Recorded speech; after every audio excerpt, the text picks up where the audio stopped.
welcome back to another episode of the Budget Cut Podcast, brought to you by Dope Content and MT Darkness. Ladies and gentlemen, we are live once again. We are back after a week off. This is also brought to you by dopecontent.com, HBO Max. We are live on YouTube and Twitch. Not Twitter this time, but YouTube and Twitch. If you're coming in from the NFL games, I hope your team won. King, Noti Gang in the building. King, D-Well, Rob. King said he liked the intro. They just now letting me know that Dark is live. Good Lord, Twitch. Do better. Do better, Twitch. Like, we've been live for 4 minutes. They're just now letting me know that you're live, buddy. So that's why we do the 3.5 minute intro to give Twitch enough time. But shout out to everybody. King said acknowledge your Jumbo Prince in your chat. How's it going? At this point, I don't know what to say. At this point, I don't know what to say to him. But it's going all right. Shout out to everybody that came through. Yeah, King has been a thorn in my side all week. This man from Connecticut. But yeah, I'm doing all right. Speaking of King, what about you? I'm tired. I'm tired as hell. I ain't gonna lie to you. Sleepy as hell. I am on a thread right now, so y'all probably see me sneak off and go get some sugar snacks or something to keep me updated during the show, because I am not all the way there today. Cowboys winning though, so that's good. I guess, for me, King, his Packers lost, so hold that L, buddy. That's hilarious. Bruh. Lost to the Giants. Oof. Big oof. Went all the way to London to lose to the Giants. So King, hold that L. Let's see what else going on. Oh, Eagles coming back. Yes. 2017. Let's go. How much time left? 1 minute and 20 seconds left. Whew. I want them to win. I want them to win. Man. So when we beat them next week, it's going to be great. I'm telling you. Well, okay. You say when. Let's be real about this, okay? I am. We get that 5-0 under our belt. That loss ain't happening. Okay. We'll see. We might have to do a watch log on that next week before the podcast. I'm just saying. Ty, what's up? How you doing, man? King said we haven't beaten them since 2016. Just like you flex with everything you do, King. Y'all ain't did crap either. What you doing? Get the Table said the Cardinals are driving. So, hey, there you go there. Shout out to Get the Tables, by the way. Make sure you follow him. But we here to talk wrestling. Budget Cut Podcast is back. We're not here to hold you long. If you're feeling generous, If you're feeling generous in both chats, make sure you hit ! Tip. It'll help the stream. You want better graphics, you want better yada yada for the stream. That's how you help us get there. Otherwise, don't complain about anything. That's all I'm gonna tell you. Shout out to the people that helped me get to tier 2. We're starting to move on tier 2 thanks to King on that one.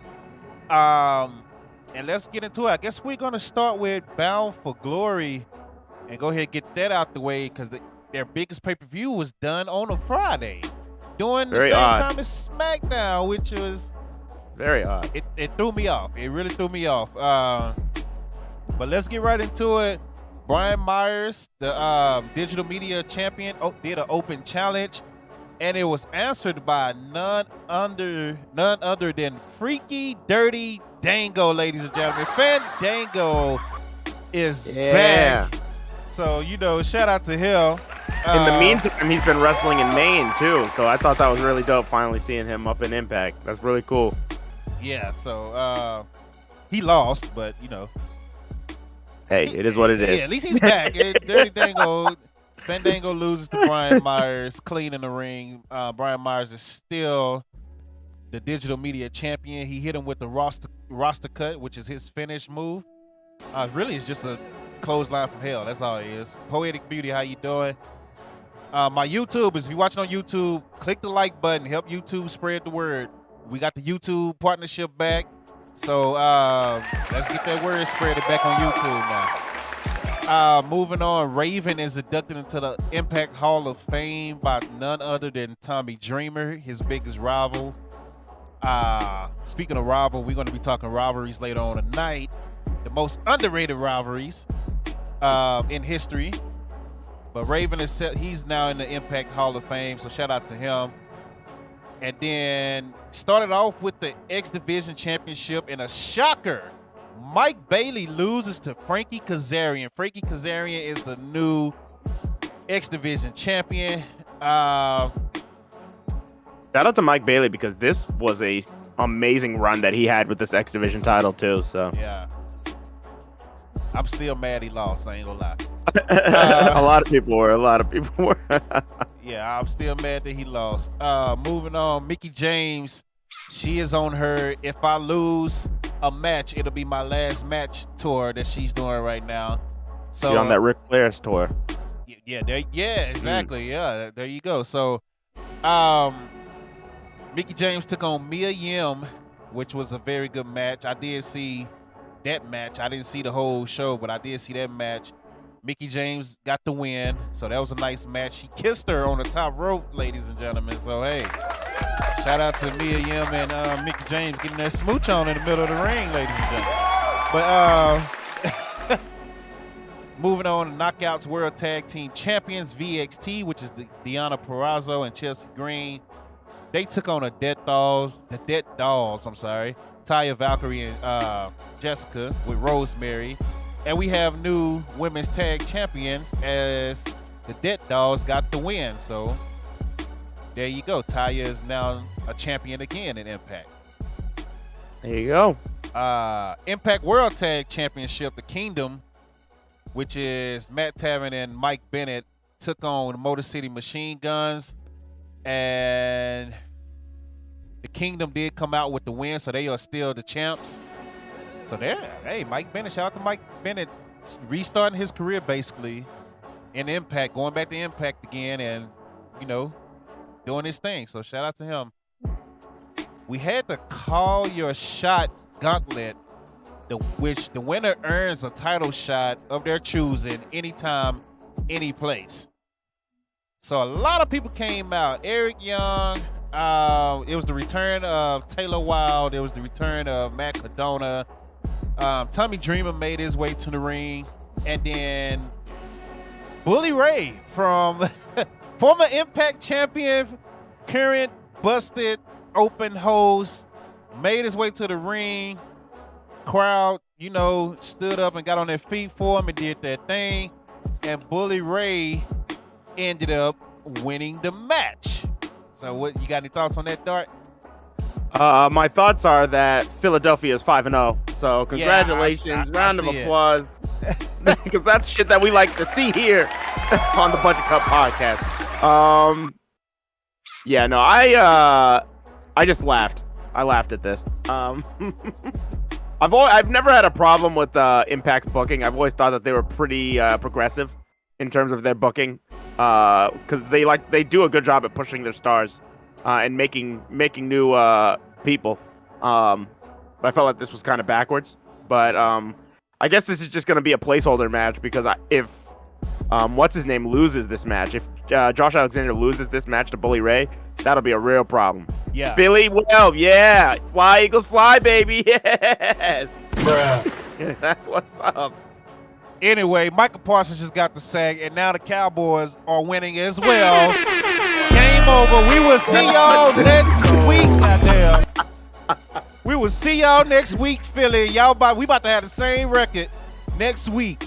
5-1, both teams, but we will be standing at the top of the NFC East because that's what we do. We just beat y'all. We beat everybody in the NFC East. 8 straight NFC East wins, by the way. But I'll say that for Tuesday's sports podcast. If you don't watch that, that's your damn fault. Alice, what's good? Rob said we want to. Yeah, well, whatever. Rob, who the hell are y'all? I'm just saying. The Saints. Ooh, the Saints got 2 wins of the year. Sorry ass. Get your ass off the field, Rob. Nobody want to hear y'all. You suck. But yeah, Bully Ray got the win. And then we had the women's knockout 1-on-1 championship match. Jordan Grace versus Masha in a very good match. Probably the match of the night. Probably. Rob, shut up. I say for Tuesday. Because you talking trash and your team is ass. Like, Get out of here, Rob. Bitch. He said a knockout. Now back to what I was talking about. I'm not stay on topic, Rob. Y'all getting on my throwing me off here. Jordan Grace retained in a very good match. It was one spot where Jordan Grace was dropped right on the top of her head on the apron, and it was crazy. I wish I could show it, but I know how YouTube and Twitch do. So just go to Impact.com and watch it so you can see it. It's there. So crazy match. Jordan Grace still the champion. Main event, walking weapon Josh Alexander versus Eddie Edwards. Very good match. I know Dark said, I think you said you saw that one, right? Which match is that? The main event, Eddie Edwards Yep. and walking Yes, weapon. that was really, really good. Yeah, very hard hitting. At one point, like Josh got dropped on his face and broke his nose. It looked like. Damn. That was real jacked up. He was literally like lying in a pool of his own blood. I was just like, this is crazy. Yeah, no, that was a really, really dope match though. I like that a lot. Well, there you go. And then at the end, Bully Ray came and helped. So yeah, I did. Yeah. He The match came though was out, dope. and it seemed like he was going to help out with Honor No More because the whole Ring of Honor backstory that they got. But of course, he turned around. They beat up Honor No More, clear the ring, and then so we'll see Bully Ray versus Josh Alexander sometime in the near future, and that is bound for glory for you, ladies and gentlemen. So what we're gonna do this week, as far as Raw and SmackDown, we're not gonna waste a lot of time on it because there's really no reason to do so. But getting into Monday Night Raw, because we had Extreme Rules last night, which is the main event thing. But getting into Monday Night Raw, we had a couple of things happen. Of course, the Judgment Day beat up AJ Styles again. They beat up, Rey Mysterio. Rey Mysterio and AJ got into it after the match because they lost because Rey can't stay, he can't stay focused because of his son. But what stood out to you for Monday Night Raw? Everything going on with Damage Control and Bianca, I think was one thing that stood out with me. I like that. And the visual of Damage Control holding all the women's belts, I thought that was a really good visual, and that made me want to see Bayley win even more on Sunday. I thought she was winning. I picked her to win. Gargano losing this early to Otis in a nothing match really surprised me. Especially how it was just kind of a setup for Braun to just come out and fight Chad Gable. I thought that was weird. But whatever. And then Candice also lost tonight. Kind of the similar circumstances. She was just backstory for the real feud, which was all this stuff happening with Damage Control and Bianca. So I was just like, that's kind of a weird way to give them both their first loss. But maybe the thought process is that you won't really be thinking about this later on down the road. I don't know, right. But I don't know. Yeah, I don't know. AJ Styles' involvement in this was interesting to me. I'm hoping that AJ joins the Judgment Day. That's what I was thinking on Raw. I had a completely different thought after watching Extreme Rules, because we'll get into that later. But yeah, at watching Raw, I was thinking AJ might join them, and I was like, that would be pretty dope. But we'll see where it goes from here. I thought so too. I was like, okay, yeah. He's tired of being in this spot that he's in, which I don't blame him, because we've got on here and talked about how AJ really hasn't been doing nothing. So then he disappeared for a while and randomly came back, and he was losing. He's been losing ever since he came back. What up, Don? What up, Dynamite? I just got a follow from somebody. Appreciate the follow. Thank you for joining. We are doing the Budget Cup podcast every Sunday here with my guy MT Darkness. So if you're not following him, make sure you go do so as well. We are also live on YouTube. Shout out to my YouTubers. Hell Sing, I see you over there talking about Go Cowboys. So yeah, I don't know what they're doing with AJ. I'm a little confused about it. What stood out to me was Ali was back. What's up, Watoes? How you doing, man?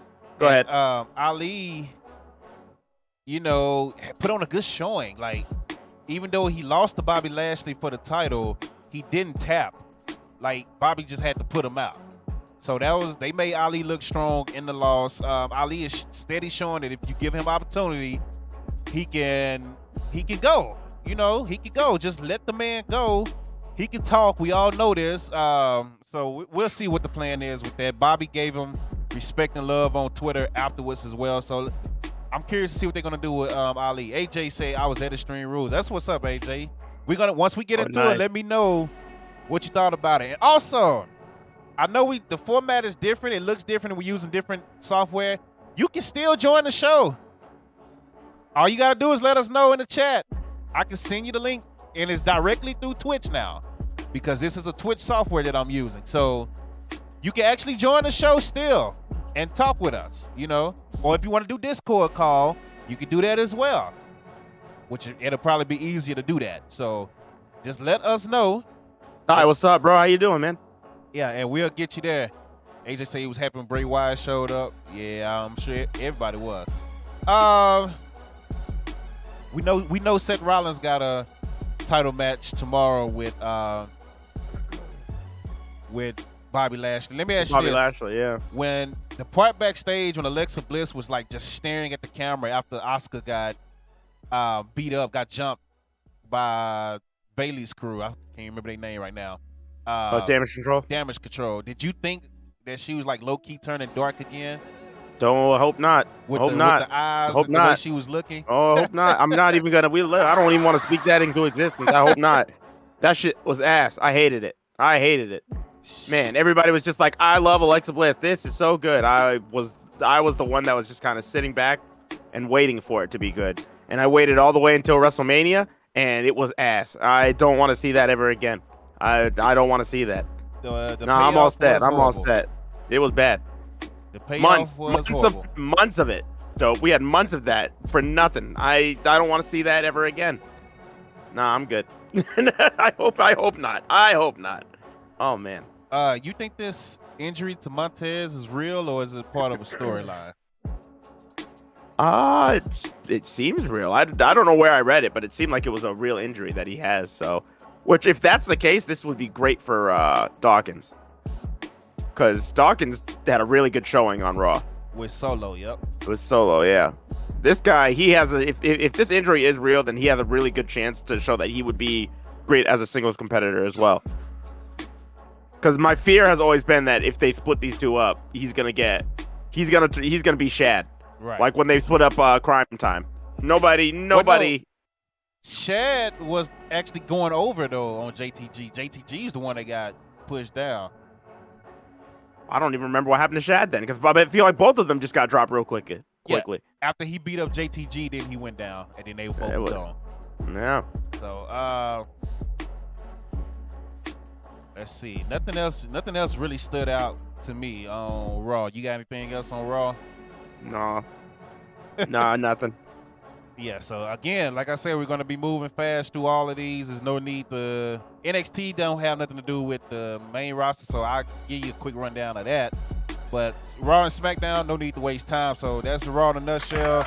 You ain't seen it go on YouTube and all that stuff.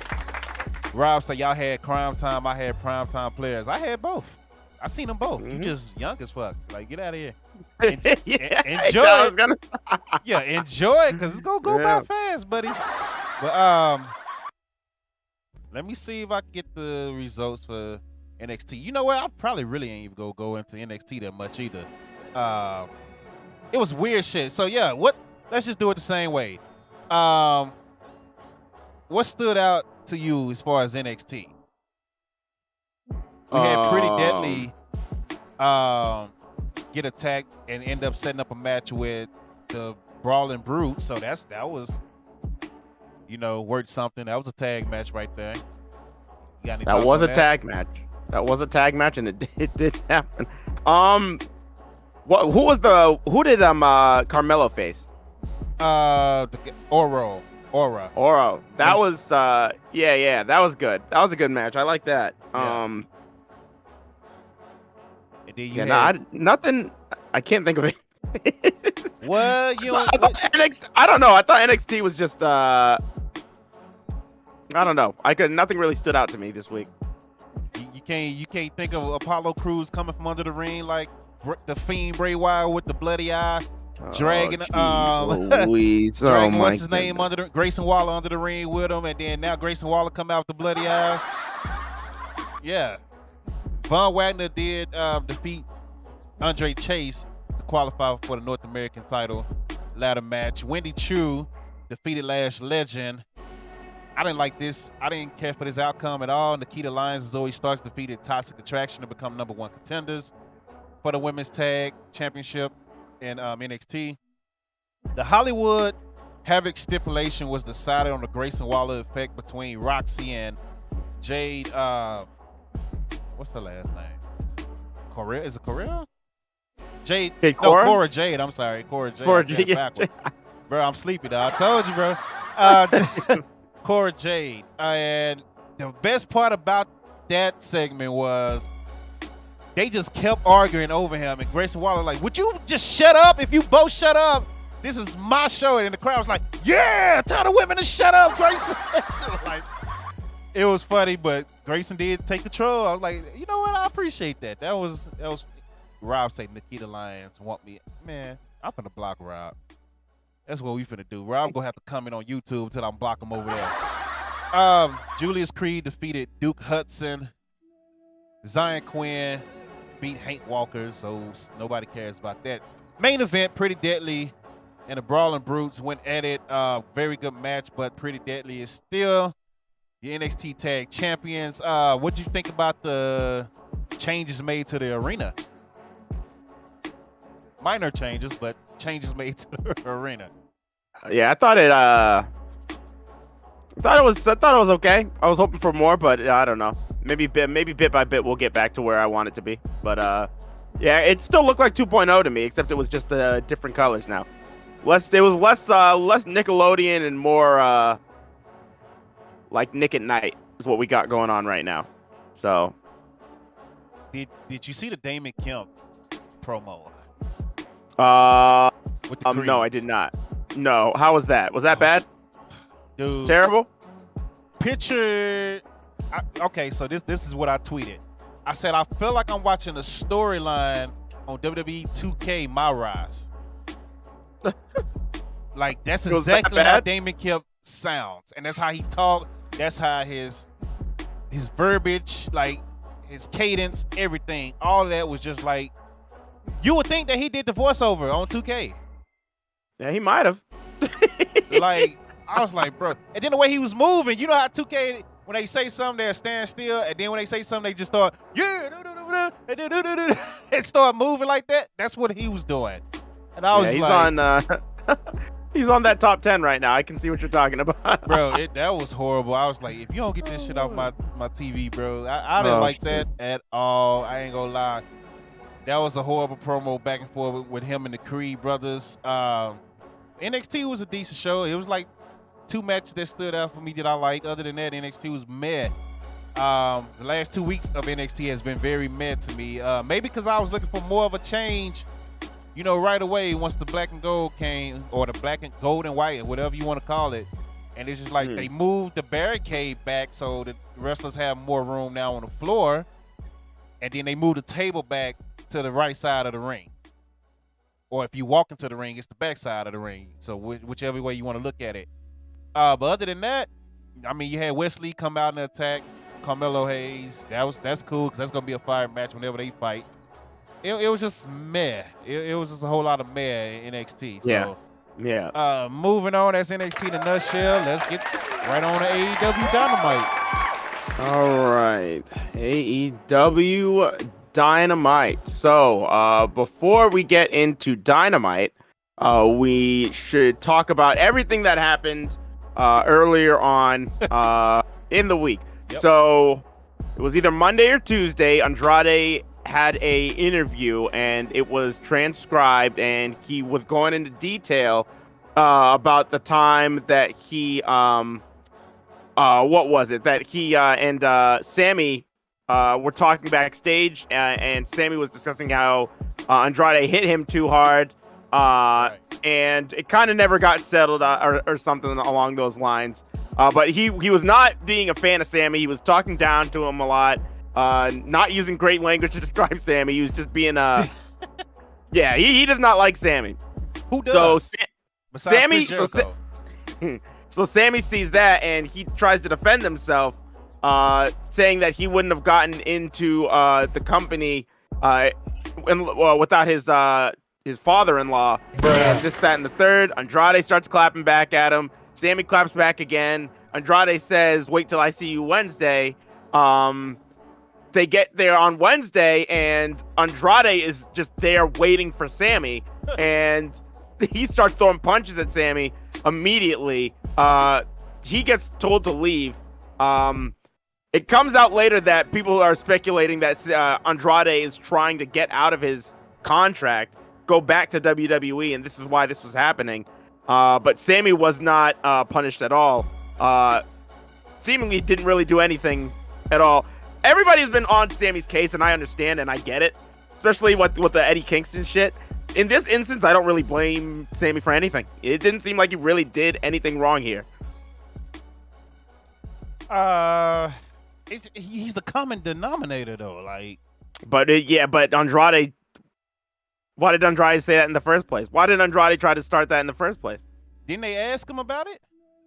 He said it. He just said it. He just openly said it. He openly just told that story for no reason. Right. Because they was asking about, does he get along with everybody? And he was like, I get along with everybody, this and that. And then he told the story. Why don't you just cut it there? If you're being professional and in the workplace, there's already problems going on in the back of this place from all this other stuff. Why don't you just end it there? Just be like, maybe you could have said, oh, there's some people that, it's work. There's some people you don't get along with, some people you do, but end of the day, we're trying to work and achieve for a better product. I just did a better job doing PR than Andrade did. Yeah, but I mean, Andrade is, he's a different type of guy. He not from here. He might not know the etiquettes like that. Mexico, they do things different over there. So he's an honest guy. You ask him a question, he's just gonna give you an honest answer. Okay. But Sami Zayn could be professional too. Why you gotta? I'm saying Sami Zayn. Sammy Guevara could be professional too. Why you gotta bring it up on Twitter? Why you can't just go to him backstage or call him or text him like, "Hey man, I don't appreciate what you said about me." Would that have stopped Andrade though? It was already said. It was already said. Would that have stopped Andrade from throwing hands at him on Wednesday? Probably so. Andrade seemed like he was ready. Andrade seemed like he was ready to throw hands regardless of what was going on. That's my whole thing. He was basically called a bitch and a liar on Twitter, though. Yeah, he said the same thing about Sammy prior to this. Andrade, I don't see how Sammy is wholly in the wrong when Andrade started, is what I'm saying. I ain't say he's all in the wrong, but Sammy's wrong too. He could get better too. I'm saying, like, Andrade needs Andrade. I'm just saying, all the hate that Sammy's been getting this week, it seems it's not completely unwarranted, but it's just like more of it should be focused on Andrade rather than just Sammy. And it feels like it's more placed on Sammy just because of past stuff rather than what's currently happening. And the bigger problem was that these two weren't separated in the first place. When I was doing my stream, I read about this. And I was just like, I think my exact reaction was like, come on, Tony, what are you doing? Like, as soon as you get wind of this, if this happened on Tuesday, you have like a good 24 hours to just make sure that none of them are coming in through the same entrance. One of them is on the other side of the arena, anything. But they should not have even come this close to each other at all. So yeah, like that was the bigger problem for me. That part I was just like, yeah, there's no way. Like, you knew about this. Yeah. It's like everybody knew about this. This was out there. It was trending. Like, the same way Andrade stood there and waited, Tony Khan should have had somebody, or he could have been there himself standing there waiting on Andrade like, hey, nah, we not doing this. Either you go home or you cool your head and go and relax. And he spoke with them, and Tony spoke with them. Tony said he spoke to both Sammy and Andrade. That was another reason why I was angry at Andrade too, is because he spoke to Andrade and Sammy, and he said that this wasn't going to happen, that they're not going to throw hands, and both agreed that they weren't going to do it. Both of them agreed that they weren't going to do anything, and Andrade still came and just started throwing hands anyways. But regardless of that, even if you did talk to them, you still need to separate them. You can't just go off of like good faith that they're not going to not do anything. Hey, well, it's crazy. We learned something new. Don't call Andrade a bitch and not expect to fight over on Twitter. But it's on site with him. Yeah, it's on site. That's all he heard. But let's say he is trying to get to WWE.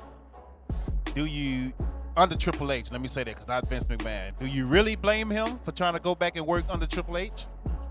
Like, look at his resume in AEW. They immediately put him. They almost killed his damn day one having Vicky come out for him. And then that was a shit show. And then you turn around and go with Chavo Guerrero. That was a shit show that didn't last long. And then he got rid of Chavo, and then I was like, okay, now he's finally starting to get his push. He was main event Rampage, having good matches. And then he fired the guy that he was with. I can't remember the guy that he was with. That he fired because he didn't want. Or was that Chavo that he fired because he didn't want him cheating? He fired somebody else that he was with. I think that was Chavo that was cheating and got fired. But Chavo was the one. Yeah, Chavo was the one that got fired. Yeah. And then next thing you know, he has HFO or HOL, whatever the name, Hardy faction. He all of a sudden got them. And it's like, what are you doing? Roosh is back. Why are they not doing anything? I remember how excited you was when Roosh came. And Los Ingobernables, yeah. And what have they done with that? Roosh is getting better matches than Andrade. It's a one-on-one competitor. Like, I don't. Oh no, I don't disagree that. I don't disagree with any of those points at all. I'm just saying, I don't think this is the right way to go about it. Yeah, it's not. Because now if I'm Tony, I'm just like, oh yeah, no, fuck you. Like, I'll just have you just sit at home, and just wait out this contract, or I'll have you just go and wrestle other places if you want. And if you have another outburst at another company, then you cannot wrestle anywhere. I don't know. Like if Andrade is gonna be this much of a problem, I don't know. we're gonna see a different. I said we're going to. We will have to see a different side of Tony because you can't let a talent bully you like that. If you're the promoter, it's gonna get out of hand. Look, it's gonna go to shit real quick. That CM Punk thing changed a lot because wrestlers looking at Tony like, who are you? What you go do?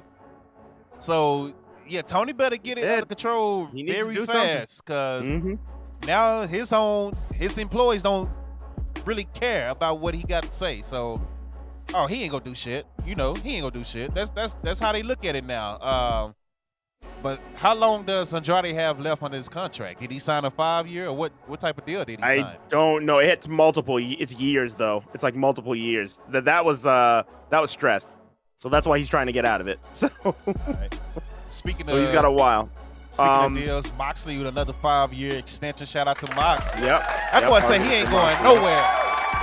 Mentorship as well is what he wants to get into too. Mentorship and all that good stuff. So I thought that's a really good move there. And also in terms of the Elite and CM Punk, I guess investigations have been stalled because one person is trying pause the legal proceedings in it. They said a single individual. I wonder who that is. I wonder who that could be. I wonder who that could be. Hey, jeez, that's a big mystery. That's a bigger mystery than the damn White Rabbit. Let's go. Oh my lord. D Webb said get the boxing gloves. But yeah, it's all yours, man. AEW. All right. What told us that Phil Brooks has been on AEW TV nonstop. We ain't never gonna see CM Punk. Oh lord. Wow. Yuta. We're going to Dynamite. Yuta versus MJF was what started this, and this was a really, really good matchup. At the end of the match, we had hammer and anvil elbows being thrown to MJF, Yuta tried to get the seatbelt locked in, but MJF reversed it into the salt of the earth, and he'd been working on his arm throughout the match. Yuta almost got to the rope, but MJF flipped him over and just cranked on the arm even more, and Yuta had to tap out immediately. After this match, Yuta and MJF, it looked like they were about to shake hands in the middle of the ring, which was interesting. Yeah. When all of a sudden, Stokely Hathaway and who was it? Lee Moriarty came into the ring, and Moriarty attacked Yuta, and MJF was telling him to stop. He's just like, I didn't want you to do this. He's like, I didn't tell you to. And Stokely Hathaway is just like, you know, we're doing this. I like that aspect of their friendship, because Stokely Hathaway and MJF used to work on the independents a lot together. So it's like Stokely Hathaway's here to just tell MJF, like, he still thinks like he's that manager and he's the performer from way back when. So that's what I was getting those types of vibes from. Why did they take Stokely all the way away from the baddies? I guess do something different, I guess. I thought he was going to do both. I thought that's what his goal was to just recruit everybody, women and men, and then he just disappeared from the baddies. I don't like that aspect of it. So, be back in a second. I just got to take a quick phone call. All right. Well, Dark is stepping away, y'all. Stepping away. What we're gonna talk about now is I'm gonna let him do AEW, so I'm not gonna interrupt the AEW. I don't even have it pulled up right now. Let's see how long it takes. But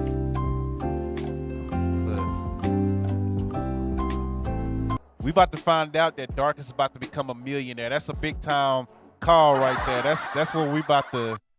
He's about to come back and be like, guys, I'm done. I'm leaving. I just hit the jackpot, $400 million. I'm gone. I'm no longer streaming. I'm about to go buy Twitch in general. That's what Dark is about to come back with. That's the news we're about to get once he come back. King say he better give me a couple of dollars. Hey, look, he better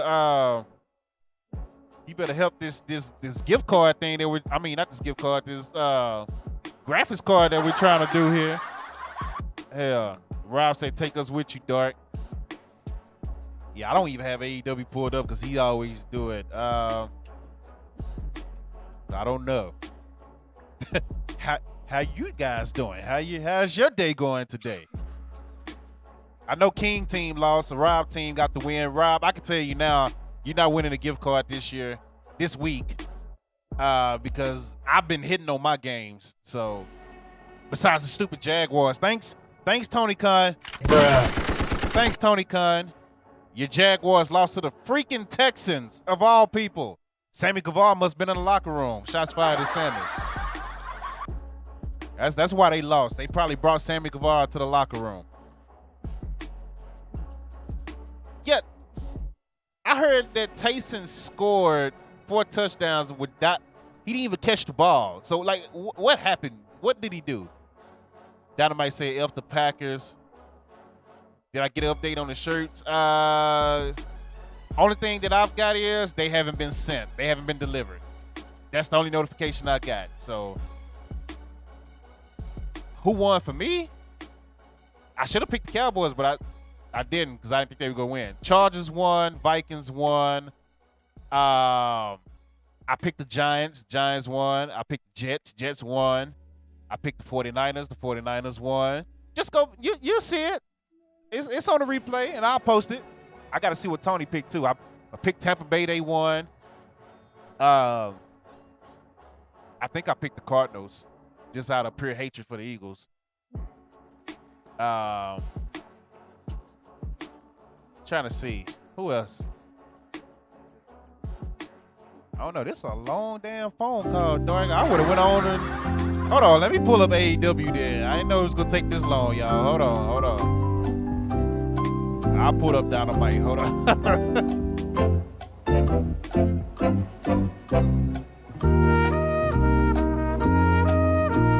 Give me 1 second.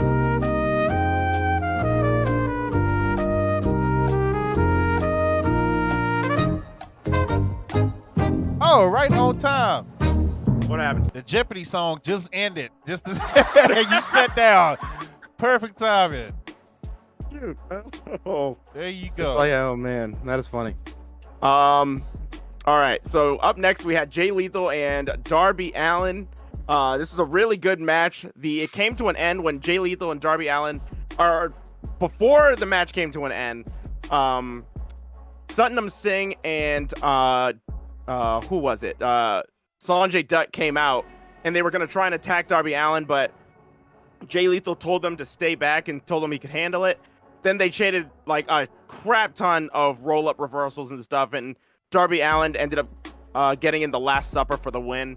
That was a really dope match. It looks like we might be getting a Jay Lethal face turn, so that'll be interesting. Something needs to happen with this man. Oh, while you was gone, I told him, I said, you was going to come back and say, guys, I hit the jackpot. That was the call, confirming my millions.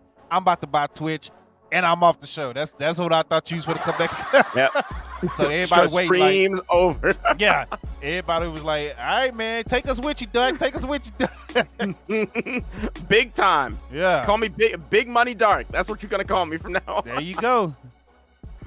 Up next, we had the TNT title match between Wardlow and Brian Cage. Wardlow killed Brian Cage at the end by giving him, 4 power bombs? Goodness gracious. 4. Yeah. But it was nice seeing Brian Cage on TV again. Yeah, it was. This show was very Ring of Honor heavy. So, and it was even though it was random, I wish it was more of a storyline between these two before this match happened. But I was absolutely pumped to see Brian Cage versus Wardlow. So I was happy to see that. So I take it how I get it with that. Right. Gates of Agony then showed up after the match. We finally had the Embassy in the ring together. Embassy. All attacking. Then Samoa Joe comes out. He starts beating up on the Embassy, but they all get the upper hand again. And then that's when FTR comes out. There's too much things happening, so the Embassy retreats. Up next, we had a trios match. It was Penelope Ford, Serena Deeb, and Jamie Hayter, who got a huge ovation. I don't know why she's not being pushed right now as a face. She needs to be a face. Britt Baker. She needs to be away from her. Against Willow Nightingale, Athena, and Toni Storm. So Britt Baker and Saraya were in both teams' corners. Match was actually really interesting. A lot of good spots from the women. And Willow ended up getting the pin after hitting a doctor bomb for the 3 count. After this match, Britt Baker gets into the ring and starts yelling at people. Then Saraya gets in the ring and she gets physical. This is the first time that she's been physical in years in a wrestling ring. She has got some ring rust. This is what I came away from. It was very evident. And later on in the week, I think it was the next day, they said that she has been cleared by Dr. Sampson. So, oh, nice. Okay, yeah. I was just about to ask that. Nice. Yeah. So we will see about that in the future. Up next, it was National Scissoring Day. Dope. The Acclaim came out. They had a rap about Biden stuttering and a whole bunch of other shit. Said that AEW no longer stands for All Elite Wrestling, but Acclaimed every Wednesday. The Acclaim were celebrating scissoring and called Anthony Bowens the Sultan of Scissor. They were about to scissor when... Yeah, it's funny. I was seeing you gonna say that with a straight face. Yeah. Let's see if he can say that with a straight face. He can't. When so they were about to scissor when Isaiah Scott Swerve comes out, and Swerve was amazing in this. He was pissed off, not happy about it. He called this the most idiotic thing he has ever seen. Says that the titles should actually be on Billy's shoulders because he's the only reason why they won. And after this happened, Smart Mark Sterling came out and said that he is here to help he challenged Billy to a match next week. And Smart Mark Sterling comes out and says that the Acclaim need his help to take out Swerve. And they kill They kill Smart Mark Sterling, and they do a move that was similar to the Dudley Boys was up. But instead of doing the head to the balls, they do it's just crazy.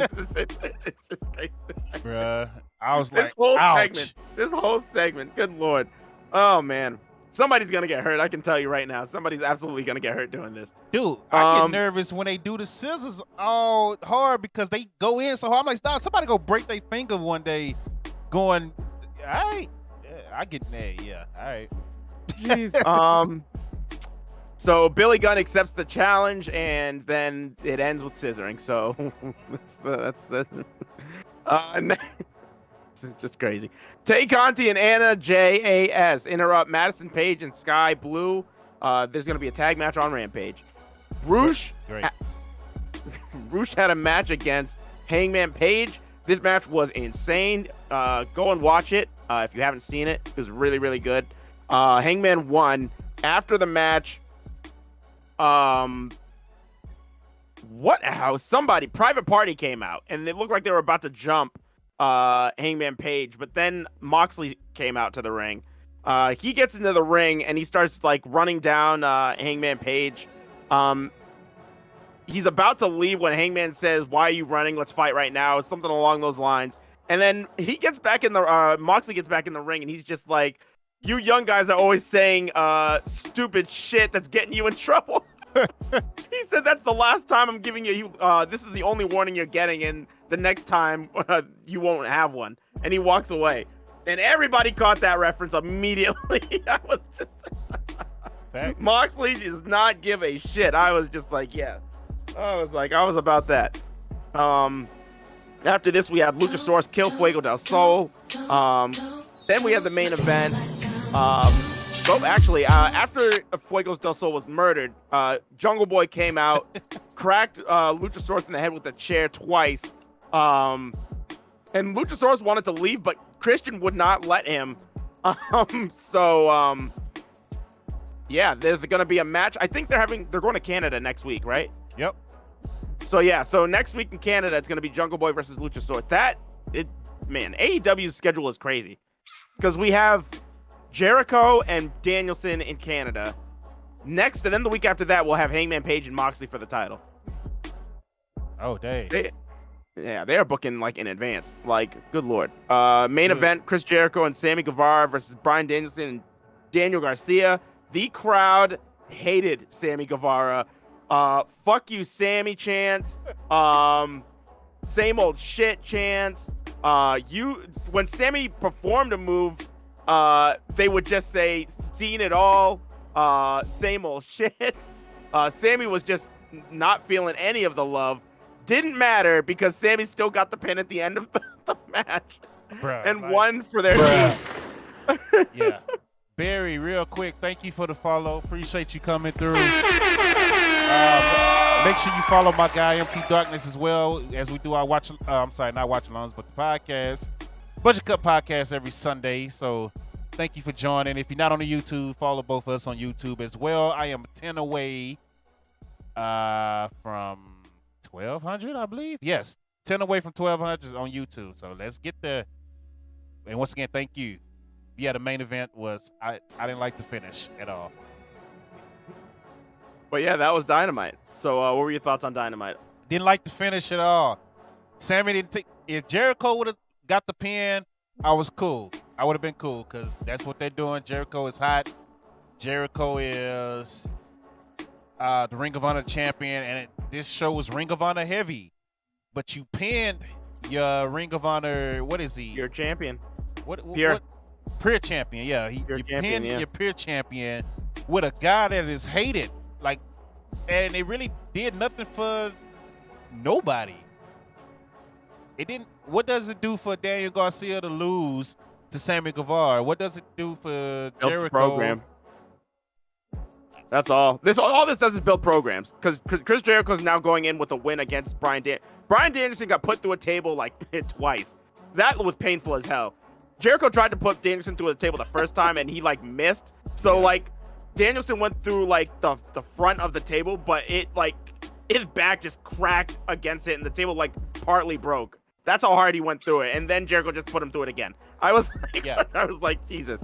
But yeah, this is just building up programs. I think Jericho's gonna be facing Danielson, so now he has a win over. He can say he has a win over him there. And Guevara and Garcia is the pure champion program. So. Okay, well, I didn't know Guevara was going to actually be in the program for the Pure Championship, but I didn't like Sammy. I'm assuming. I will hope so now. I didn't like Sammy winning at all, especially with all the stuff going on and another wrestler getting sent home, getting into it with you, and you sitting there taking the pin over the Pure Champion who was being built up. You know, they in the process of building him up real hot, and it's just like, damn, there he go. Like, he's taking pins off already, and he the one that asked for the match.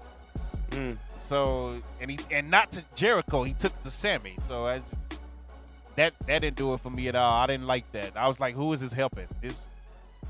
We'll see. If he's not in the title picture, the Pure Championship picture, then that was stupid. If he is, then cool. But I didn't like it. I will say one thing about this. What's it called? The Sammy thing before we move on too is.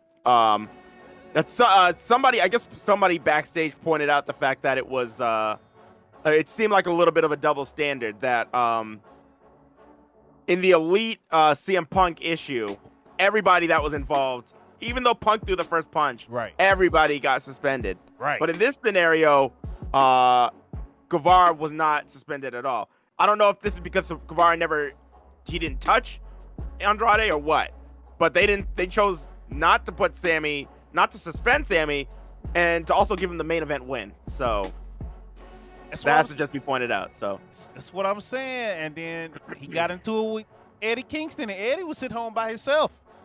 Even though Eddie started, it was his fault, yada yada. But it wasn't the Young Bucks' fault. They didn't start the fight with CM Punk. Kenny Omega apparently was trying to say the damn dog out of all people, and he just came back as Kenny Omega, and we have not been able to see Kenny Omega because of that BS, and I'm pissed off about it. Honestly, I couldn't wait for Kenny to come back, and he finally comes back, and we can't watch him. So I'm highly upset about that situation. So yeah, when Sammy don't get sent home and Andrade gets sent home, yeah, what the fuck you doing, bro? Bring Kenny back then. If that's the case, like if you go pick, this guy is more right than this guy, well, Kenny didn't do nothing. He got bit, and it wasn't by the dog. So like I don't understand this. Bring Kenny Omega back. Like I'm sorry, man. I'm still mad about that. I love that AEW is. This is a good and a bad thing about AEW. So it's good because it forced Tony to start using the people that really wasn't being used. We're about to see Jay Lethal go through a turn. It looks like Yuta out here getting respect, going at it with MJF, even though the fans tried to shit on it. Did you see that clip I posted on Twitter? The fans talking about Willa Yuta before his match with MJF? No, what? And I was just laughing at them like, good Lord, you're stupid. I'll tag you in it after the show because it was bad. It was bad. But you know, FTR is back, seems to be back in the mix now after, kind of being frustrated. They was at a indie show. They won a match, and it literally said, Tony Khan, we under your payroll too. You should start using us, buddy. Like that clip was floating around 2 weeks ago. So now you're seeing them get back in the mix. So with all these people being gone, you're starting to see more people get in the mix. So that's the good part about it. But the bad part about it is it's the freaking Elite and it's Kenny Omega. And we're not getting to see them over some BS of CM Punk. I don't like that. Do a tantrum. Yeah, I don't like it. One of your biggest shows, Grand Slam, none of them was nowhere to be found. Yeah. So, yep. That's what I'm saying. So now you still got Adam Cole, not back yet. Kyle O'Reilly hurt. Bobby Fish gone. He's an Impact. Like he's a boxer now. He's having a boxing match. I wish he'd just sit down. Did you see what happened to him at Bound for Glory? That was, oh man, that was so bad. I did not. Bobby see Fish, I don't understand it, but Bobby Fish came out, like, I guess people just don't like this man anymore. Bobby Fish came out, and they immediately started booing him and chanting CM Punk, and it was his hometown. Oh, damn, they did? Yeah. Wow. Yeah. In his hometown. I was like, man. I was like, that's jacked up. What the hell did Bobby do? He didn't do nothing. All he did was talk shit about Punk. I was just like, you know what? After everything that's going on, I'm okay with that. And I guess people were pissed. I was like, damn. Okay. It's hilarious. Rob say he proud of them. Rob, of course, because you're an idiot just like the rest of them. That's how you do. You like cheering for the jackasses that just cause chaos in shows. But you got anything else? Dynamite was all right. We'll see what happened with Saraya, however you say it. I think she says it's Saraya. You know, most likely it's gonna be her and Britt Baker. I'm gonna be nervous as hell. I ain't gonna lie. I'm gonna be flinching and cringing each bump she take after that during that first match. So I'm not gonna lie to you. That's gonna be a hard match for me to watch. Actually, I might not even watch her first match live. So I remember watching Daniel Bryan's first match back live, and I just kept just jumped. I couldn't enjoy it because I was like, oh shit, he hit his head a little too hard on that. Like, so I might have to just wait to see if she's survive and do good, and then go back and watch it whenever she have a match. Yeah, and they're probably her first match is gonna be at Full Gear probably, and they're gonna put it against Britt Baker. So that's what I'm saying. Like, yeah. All right, yeah. well, yeah. Good luck with that one. That's Jesus. And then she do the curb stomp too. Oh my god. Oh man. Okay. Well, you got anything else on AEW? It was a solid show. Yeah, it was a good show. The only thing I would say is that I feel like it was brought down by the things before.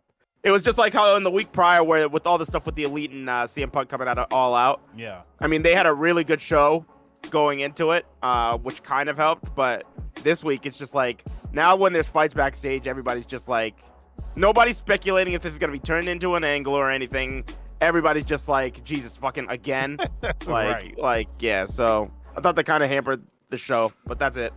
Yeah. The arena, the little small intimate arena there. I like that setup right there. But, they seem to do that whenever they go to Washington. Yeah. Well, Washington, they got the NBA arena, which they're not using because the NBA preseason and all that, and it's just hard to get that type of arena. I'm trying to think. They got college is being used right now too. So yeah, it's not really that many options in that DC area right now as far as availability. So yeah, that was a nice little dope setup. They felt like the crowd was right there on them. It felt personal. This past week, one of my matches of the week, it could be my match of the week, is Cage versus Warlow.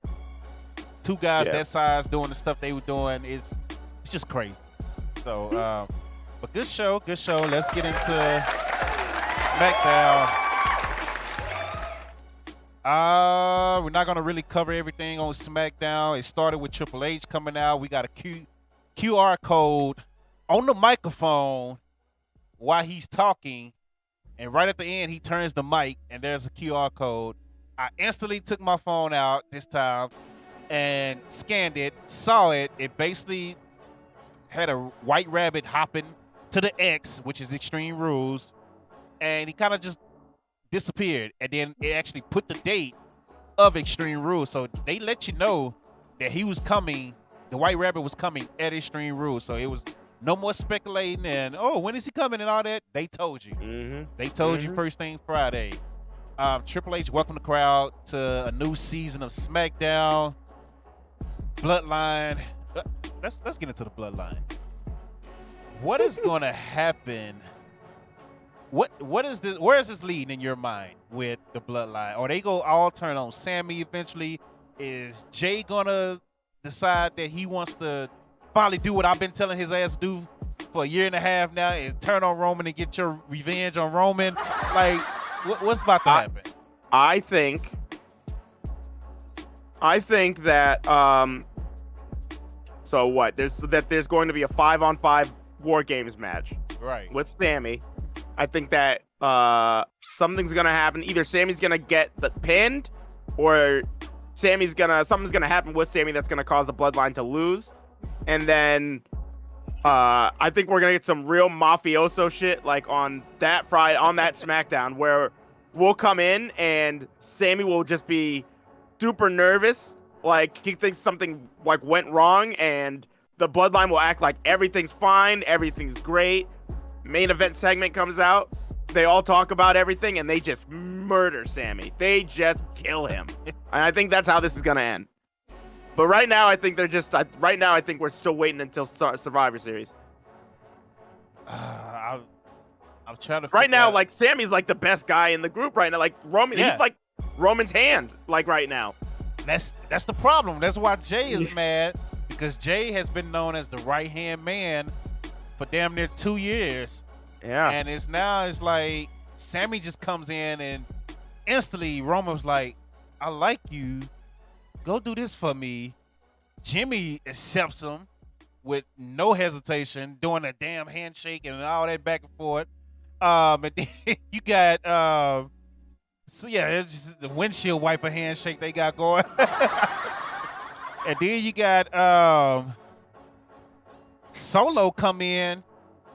And one of his first matches, he tells Jay to stay in the back and tells Sammy to come with him. Yep. So it's like everybody's pushing Jay to the side when Jay started off as the right-hand man. The bloodline was Roman, Jay, and Paul Heyman. And all these other guys coming in, and Jay is getting pushed to the back of the line. To the point where Roman made Sammy basically the babysitter of Jay Uso. Yeah. So... Oh, man, I don't. In this, Jay was also acting like a rabbit. Like Jay was acting like a rabid dog in that Logan Paul segment too. Yeah. Like you had Jimmy like that was just like holding him by the back of his shirt collar. He was Butch. Jay Uso turned into Butch. That's what happened. He's looking at Logan. He's just like, I'll smack the shit out of you. I was like, damn. Bruh. Just getting so heated. I was like, holy smokes. Jay tired of disrespect. Jay's fed up. Jay just ready to fight everybody right now. That's what Jay is.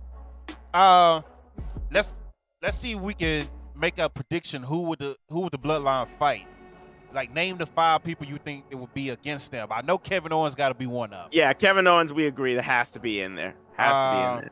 Drew McIntyre probably also. Okay, Drew. I can see that. But this is November. Yeah, so yeah, I can see Drew. So who are other people that have had issues with Rob? Why the hell would Cross? Anyway, go ahead, dog. I'm not even entertaining Rob. Go ahead.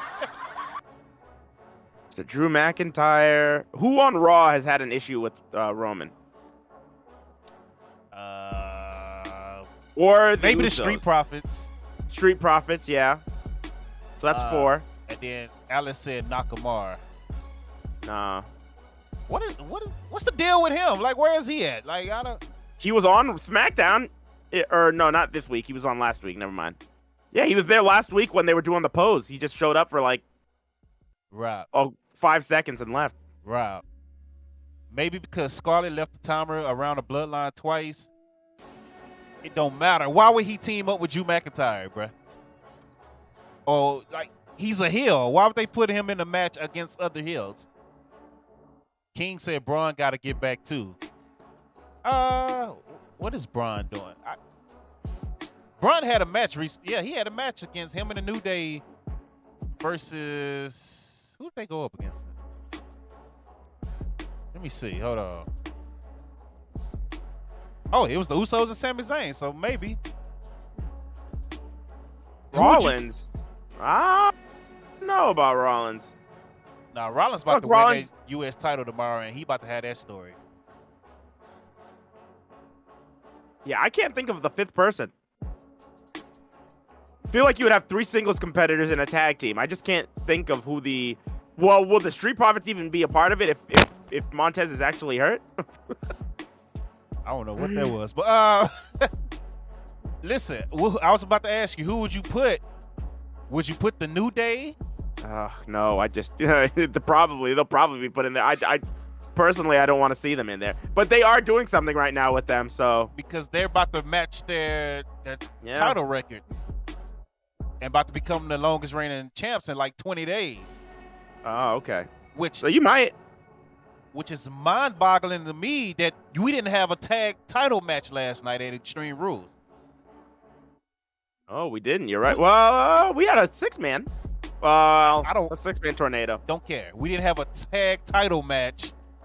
I love the match, but I guess I'm old school with that. When it's pay-per-view, I just expect the champions to automatically have a title match.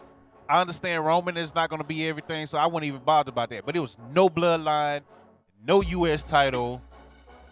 The IC title, the champ had a match, but it was a 6-man. So it was what, 2 title matches in the whole pay-per-view. I'm just not. Just the 2 women's matches. That's it. Yeah. Wow. So, Rob said Riddle don't got nothing planned, so we'll get into Riddle once we get the Extreme Rules. But yeah, I'm just trying to figure out who will be for the Bloodline or against the Bloodline and how this is going to play out. If who's going to turn on who and when and how. But Logan Paul comes out, he gets booed by the crowd, going face-to-face with Roman. Solo defeated Ricochet. Solo is being built up as a monster. He's built, basically he's a mini Umaga right now without the face paint. I like that. Oh, maybe he does get the face paint too. We'll see. That'd be dope. What if Solo is the one that turned and get tired of the bullshit and say, it's me versus Roman? Somebody had a really dope picture of Solo when he had his dreads. Yeah. He looked a lot like a younger version of Umaga. Bro, he's moving like Umaga. He's shaped like yeah, that's the next Umaga right there. This is a good thing. So we had Hit Row come out for a match that was just random as hell. And then before the match started, first of all, if you notice in the back, you can see the black truck pull up behind Hit Row as they making their way to the ring. The same truck that Phantasma got in when they was leaving NXT. And they pulled up in that right behind them? They pulled up right behind them, and a lot of people didn't catch that. I know Tony caught it because he tweeted it too. Wow, that's actually pretty dope. So a lot of people didn't catch that. But they come out and they get attacked by 3 men in the mask, and it comes to be Legado del Fantasma, but not with Elektra Lopez. It's with Zelina Vega, and yeah, they take out B-Fab and Hit Row. I thought it was funny how what's his name? Who's the leader? What's his name? Santos Escobar. Santos. How he was just like he pulled up in the vehicle NXT, and he's just like, you think I would leave without you guys? But then he comes to SmackDown, he doesn't bring Elektra Lopez. He left Elektra. Like, what the hell? That's what I was about to say. Like, didn't she not get in the truck with them? She did. Like, what the hell, bro? Like, just. Oh, he just dumped her to the side. He's like, nah, you can't come. No, it's only 3 people. You've been replaced. and bringing Zelina back for this is. I mean, so she was in the front seat. Oh, wow. Damn. Yeah, like, that's what I thought. She got in the damn truck. They dropped her off somewhere along the line. It was like, going back to NXT, moving car, and she just rolled it in the dirt with a dust pile just floating all over the place. That's what they did to Elektra. Poor Elektra, man. Yeah, I was looking forward to seeing thickness on the screen. I didn't see thickness. I saw Zelina, which I'm cool with Zelina. I like Zelina, but this is good for Zelina, and it's good for them because Zelina, you saw what the work she did with Andrade. If she could do that with Andrade, she could do wonders for them as well. I'm just kind of like, bring Elektra up. You need women's tag teams on the main roster. They could have just been there together and became a tag team within the faction.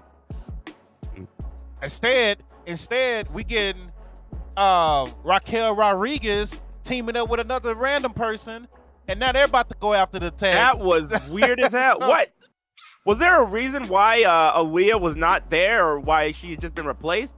I have no idea. Selena Spiner, anyways. I don't know about all Oh that. no! I'm talking about No. Rodriguez and oh my God, Shotzi. Shotzi. Why was Shotzi all of a sudden the partner now? That's what got me confused. In the chat, they're saying Aaliyah is injured, but okay. So make her a solo. Make her a solo person until her tag team partner get back. She was already being built up as going to the championship anyway. So, what the hell is Shayna Baszler? I don't know. She's she had her title shot. Now it's back to the line. Back to the end of the line. All right. Well, that's stupid. We need this draft to happen as soon as possible. Something needs to happen. Because this is just crazy. Karrion Kross attacked by Drew McIntyre, and he still ended up getting the worst end of the deal. Gunther defeated Sheamus in another very physical, another good match for the IC Championship. In the main event, let's see, what else stood out? Oh, I tweeted out when Hit Row came out, AJ took his hat off, gave it to a little Caucasian kid in the front row, and him and his daddy just looked like, okay, thanks, I guess. And I was like, did you notice how unappreciative that guy and his kid was when AJ gave him the hat? I said, but I'm not going to say nothing, though, because if it was a shirt from Rey Mysterio or somebody else, they would have went crazy. Then AJ caught wind of that tweet and liked it. So he obviously felt the type of way, too. He probably went and took his damn hat back when the camera went off. But yeah, that's one thing I noticed about that. I mean, they was like, all right, okay, thanks, I guess. They did not give a damn. I don't like them teaming up Xia Li with Sonya Deville because Xia Li is taking L's because of it. I think this is just a one-off. I don't see them tag teaming again like that. This shit is so stupid. Get rid of the women's tag division, bro. Because again, the obvious tag teams, you're not even making it happen. Again, Zelina and Elektra Lopez could have easily been a tag team. Within that would have been a good team. And it just that would have been a good team. Unless Elektra is hurt or something that we don't know about, but she's nowhere to be found. I don't know. I don't know. They've had you have time to still salvage it, but it's not going in the right direction. I mean, the tag champs right now. Do they have time, though? Because they've had years for this now, and it's just been going in the same direction. I think nobody cares anymore. And that's probably one of the reasons why Damage Control is not hitting for me, because nobody cares about the tag division, including myself. So even with Dakota and Io, who I love both, win the titles, I was like, okay, they should have won it in the tournament. So I didn't understand Aaliyah and Raquel winning to begin with. That was just stupid. So did I mention Sarah Logan returning? No. He returned? They did a backstage vignette with the Viking Raiders again, and they had a woman in front of her. They all was covered up. Oh. So people just assume it's Sarah Logan. So until she actually come out, I'm not gonna, say nothing about it until she comes out. 'Cause that fuck around to be Elektra Lopez. So y'all think it's Sarah Logan. Liz is on YouTube talking about, I hope she's still in Legado. Wouldn't make sense to take out. I'm saying, bro, and what's good about the storyline is Hit Row's last storyline / beef with a faction before they left and got fired from NXT was Phantasma. So they picking up where they left off. Basically, they're going right back to it. They never really got to finish it because they were fired. So let's see where it picks up. But again, Elektra Lopez was part of that. She's not part of it no more. So we'll see what happens with that. You got anything else on SmackDown? No. It was the Bloodline things were probably my favorite parts about that. Yeah, I really love seeing. And the best part about SmackDown this week was when Sammy made Logan Paul and Roman crack. Right after, it was after a really serious moment too. Like he was like getting in front of Jay's face like he had what was it called? Like he was about to punch him or something, like Right. trying to put him back in line. Right. And Sammy says something about like, you're the biggest two that we've ever had, and, My and dog. Roman's about to step on you. Yeah, it's like what the You're the biggest two ever, my dog. Roman like, what the hell? Don't say that.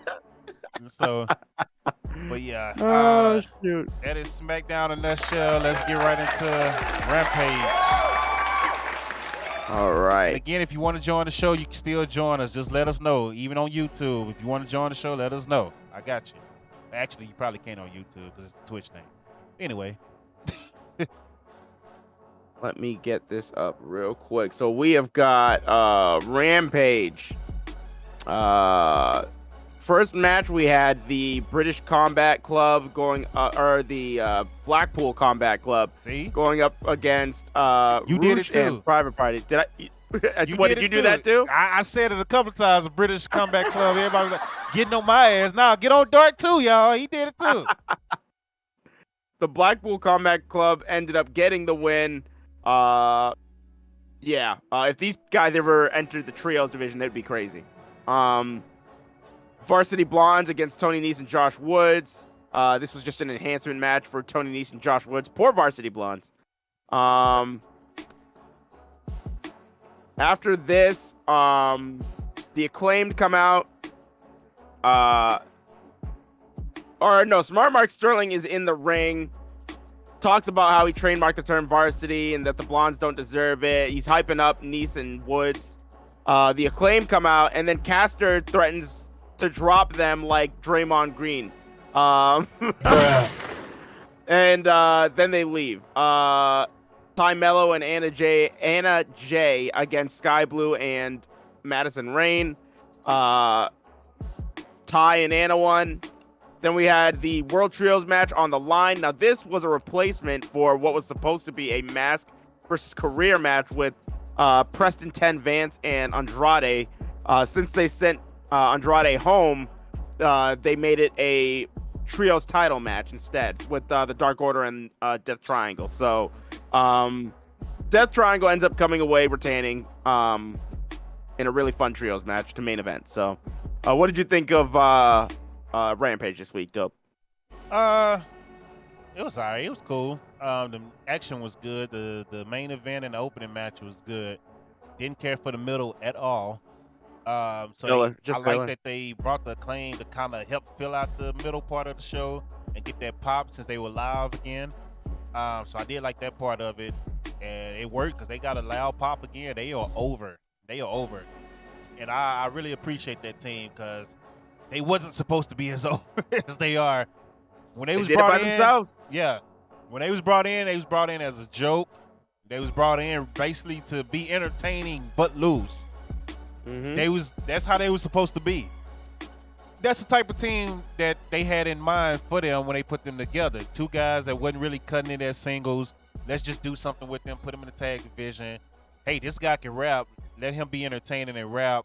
But at the end of the day, you're going to lose. You're going to be a comedy act. You're going to lose. And they built on that and built on it and turned it around to the hottest thing. They're the hottest tag team in wrestling right now. So I appreciate it. And they're their champ. So shout out to the Acclaim, man. Other than that, for real. Rampage was just another Rampage. Yeah. That's a show that I can't watch live anymore. I have to watch it where I can skip the commercials so I can get right I through don't blame you. Yeah. I don't blame you. Yeah. Yeah. It's definitely, I wouldn't even call it a B show at this point anymore. I would just, it's just a show, you know? It's just kind of, it fills out the rest of the week, so. Yeah, the way it's looked, hopefully, the way Wednesday looked, hopefully that means there might be change in Rampage to Ring of Honor. Cause I would love that. I would love that. That would be so much better. I hope that's what they're doing. Because it was Ring of Honor heavy Wednesday. Like hey, we coming soon, so you need to know these people. They're talking to plans like last time. I keep saying this. Last time at Death Before Dishonor, Tony said that he would have more updates about what's going on with Ring of Honor Club, their streaming service and everything after the next big Ring of Honor show. So I'm really looking forward to the Ring of Honor show more so for that than anything. So, and the show will be good probably too. So,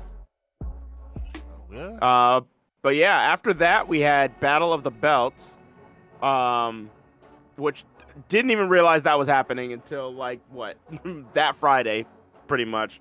So we had the first match, which was the AEW All Atlantic title match with Pac and Trent, and Pac wins. And right after the match, Orange Cassidy comes down, says he wants a rematch with Pac, and starts beating the hell out of him. Second match, we had Jade Cargill versus Willow. Willow dropped down her straps and tried to put a Dr. Bomb on Jade, but she reversed it into a power slam of her own, hit Jaded and got the win, and she retained. We had the Ring of Honor World Tag Team titles on the line. FTR up against Gates of Agony, and FTR retained. So it was just kind of a bonus show to add on top of that. So if you were watching all of that, you were up until 12 o'clock. So yeah, another filler show. Pac yeah. had 2 matches in the same night. Did the main event and opening match. Yeah. The next show, which I just don't understand. It was weird and random. Like, okay. Battle of the Belts after Rampage, not doing Rampage. It was after Rampage, same night. Like, I think they did it this. I think they did it this week because it's because of Extreme Rules.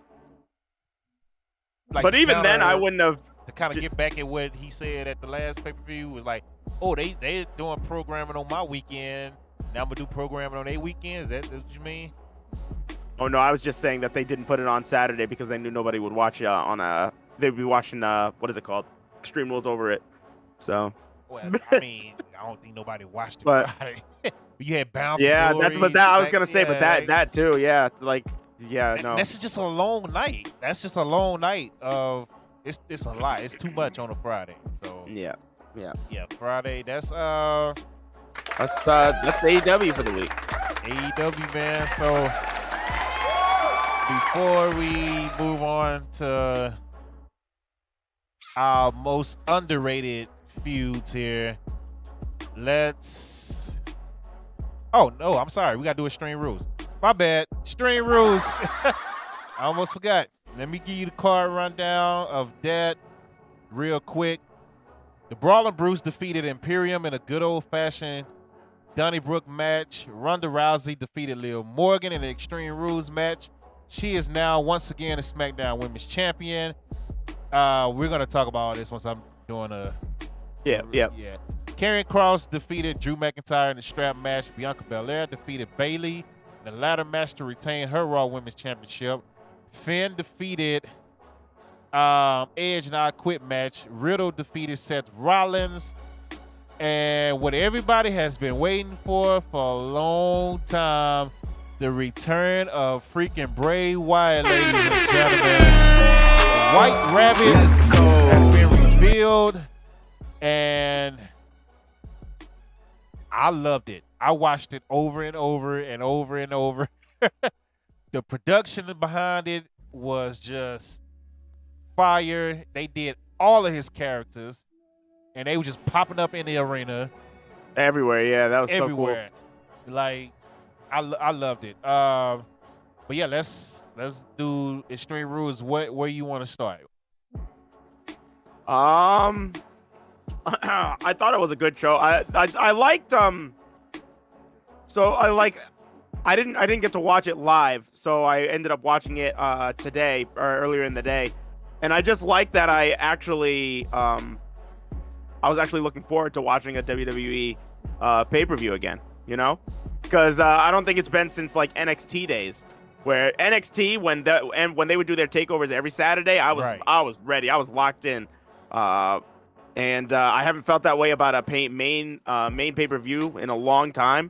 And this is just one of their like B-level shows. So, like Triple H did a really good job selling me on that the Wales show, Clash at the Castle. Yeah. And yeah, this was pretty solid too. So, I thought the opener was all right. My biggest takeaways from this one was what was it? The women's the SmackDown Women's Championship match. I thought that was interesting. I thought that a lot of people didn't really care for it.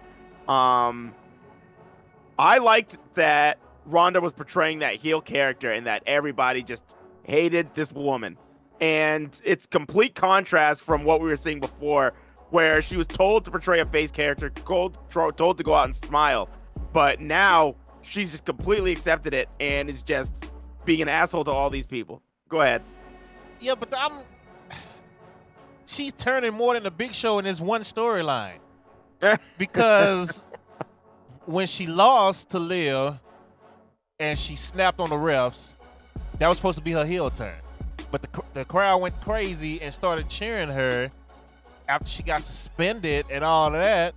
They were cheering for her, and she started pandering to them like a face again, and they was low-key booing Liv. Like, yeah, Ronda this and that. But last night, everything just changed on both ends. Ronda and the crowd. The boos and her playing heel again. I was just like, yo, what the hell, bro? Like, what is she?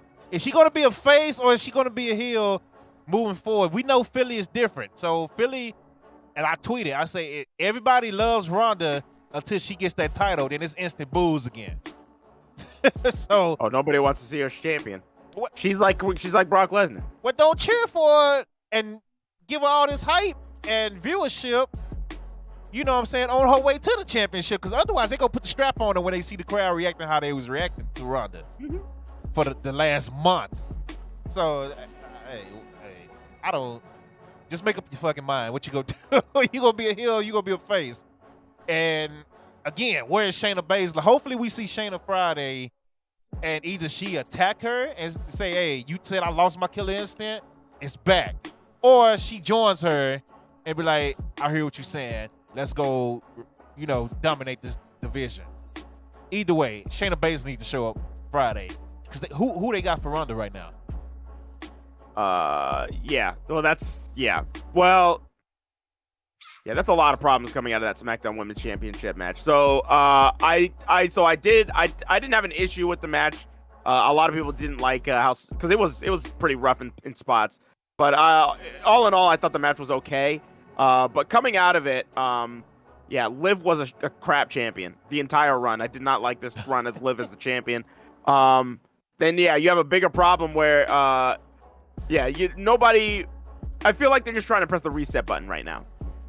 I feel like they made a mistake putting the title on Liv, so they're going back to Ronda. Now they're going to try and recalculate and try and figure out what they want to do now. Because this run with Liv was not good. It wasn't good. They tried to build her up as some type of underdog that was going to fight from underneath and win every match. But it was in these insane scenarios every time where she shouldn't have won and where I don't know, I just never really supported her. I never really cared for her as my champion. But that's just me. Rob said Shayna better be Ronda's ass. Then he said Lacey Evans. Boy, if you don't get out of here. The Raw Women's Championship match was really tight. I like that a lot. My only problem was that Bianca was having so much trouble with them on Monday, but then on the pay-per-view, she took everybody out by herself. No problem. And these girls didn't even have a match. Like, the rest of Damage Control didn't have any matches and nothing prior. So I had no idea what that. I thought that was kind of lame. But the match itself was all right. It was good. I would say for me, the show really started to pick up with that Judgment with Finn versus Edge. I think that was the best match on the entire card. That really got me, and I didn't think it would. I was telling Dope before we started the stream that seeing these different matchups of Judgment Day versus either Ray or Edge or AJ, just every week has just been turning me off from it on weekly television. But for some reason, whenever they go to pay-per-view, they just turn that shit up, and it's so good because they did it in Cardiff, and now they're doing it again here in Philly. The last 20 minutes of that match were just insane. The storytelling was just so good. At first, I didn't know what they were doing with Beth. I didn't know if I liked the direction because I thought Edge was still gonna win. But then when I saw what was going on, I was just like, oh yes. And so earlier in the stream, I was saying how I was hoping that AJ was gonna join Judgment Day. And after this match, I was just like, no, these four are perfect. They are great. this cemented Judgment Day as a great faction so well. This did such a good job putting these 4 over as killers. They just need to. This is the group. They need to stick with that. This was fantastic. Yeah. The fight. Go ahead. I appreciate them finally doing that. And it was crazy doing the sports podcast since I wasn't able to do it live, the Budget Cup podcast with you. What up, Justin? What up? Who else I missed that said it's been a long time? I'm sorry, the comments. I didn't want to interrupt Dark while he was talking. John, what's good, man? And if anybody else I missed you, I'm sorry. But thank you for joining. Welcome. But yeah, this is what I've been waiting on. This is what I've been saying should happen, and I'm glad that it's happening. I saw it coming once they started beating up Ray. He was like, oh, this is it right here. But why she calling me? She know I'm live. She know I'm live right now. She know I'm live right now. She calling me. Mrs. Dope? Yes. Hold on, send this text. You know I'm live, babe. Why you calling me? But I'm good, John. How you doing? But I literally predicted this match to the T when me and Tony did it on the podcast, and he was like, "Well, you know, they might have some interference." We both agreed on that. And I was like, "Well, the only way Edge lose is if they have Bet come out and they beat her down to the point, kind of like what Jimmy did and Jimmy and Jey Uso when Jimmy came out in 2020 when Roman was beating Jey down, and you know that's how they got him to quit." I was like, that's the only way you're going to get Edge to quit. Because the Hall of Fame babyface like that is not quitting just because he's getting beat up. So this is exactly what happened. Beth Phoenix got involved. As soon as I saw her, I was like, yep, that's it. That's it right there. And Finn is about to win. And I was cool with Finn winning because Finn is the right call on that. Like, Finn should have won. Finn needs to be the one, yeah. Yeah, so. Yeah. I like seeing this restart for him. This makes me feel really good. Because I felt when Vince just dropped the gun on him just because he got injured after he won the Universal title way back in 2016. Yeah. Oh man, he had me fucked up. So yeah, I'm glad to see this again. The rise of Finn. Yeah, man, and rumor is, that Triple H has big plans for Finn. So we'll see if that's true. I mean, you know, those are his babies, man. Finn, Priest, and Rhea. Come on, man. Everybody should have known Judgment Day was going to take off once he took over. And I don't blame him. That's a dope faction. What the hell, bro? My phone is like typing all this to Mrs. Dope right now. As I'm talking, you probably have it on speak to text. Yep. Yeah. I don't remember setting that shit up, man. Where'd that come from? Hey, man. Who is Wyatt's first victim? Who will he save? We'll get into that in about 2 minutes. Can't believe Wyatt's back is awesome. Yeah, that's great. That's dope. Like, that was one of the dopest things ever. But Finn winning was the right call, and I'm so glad they did it.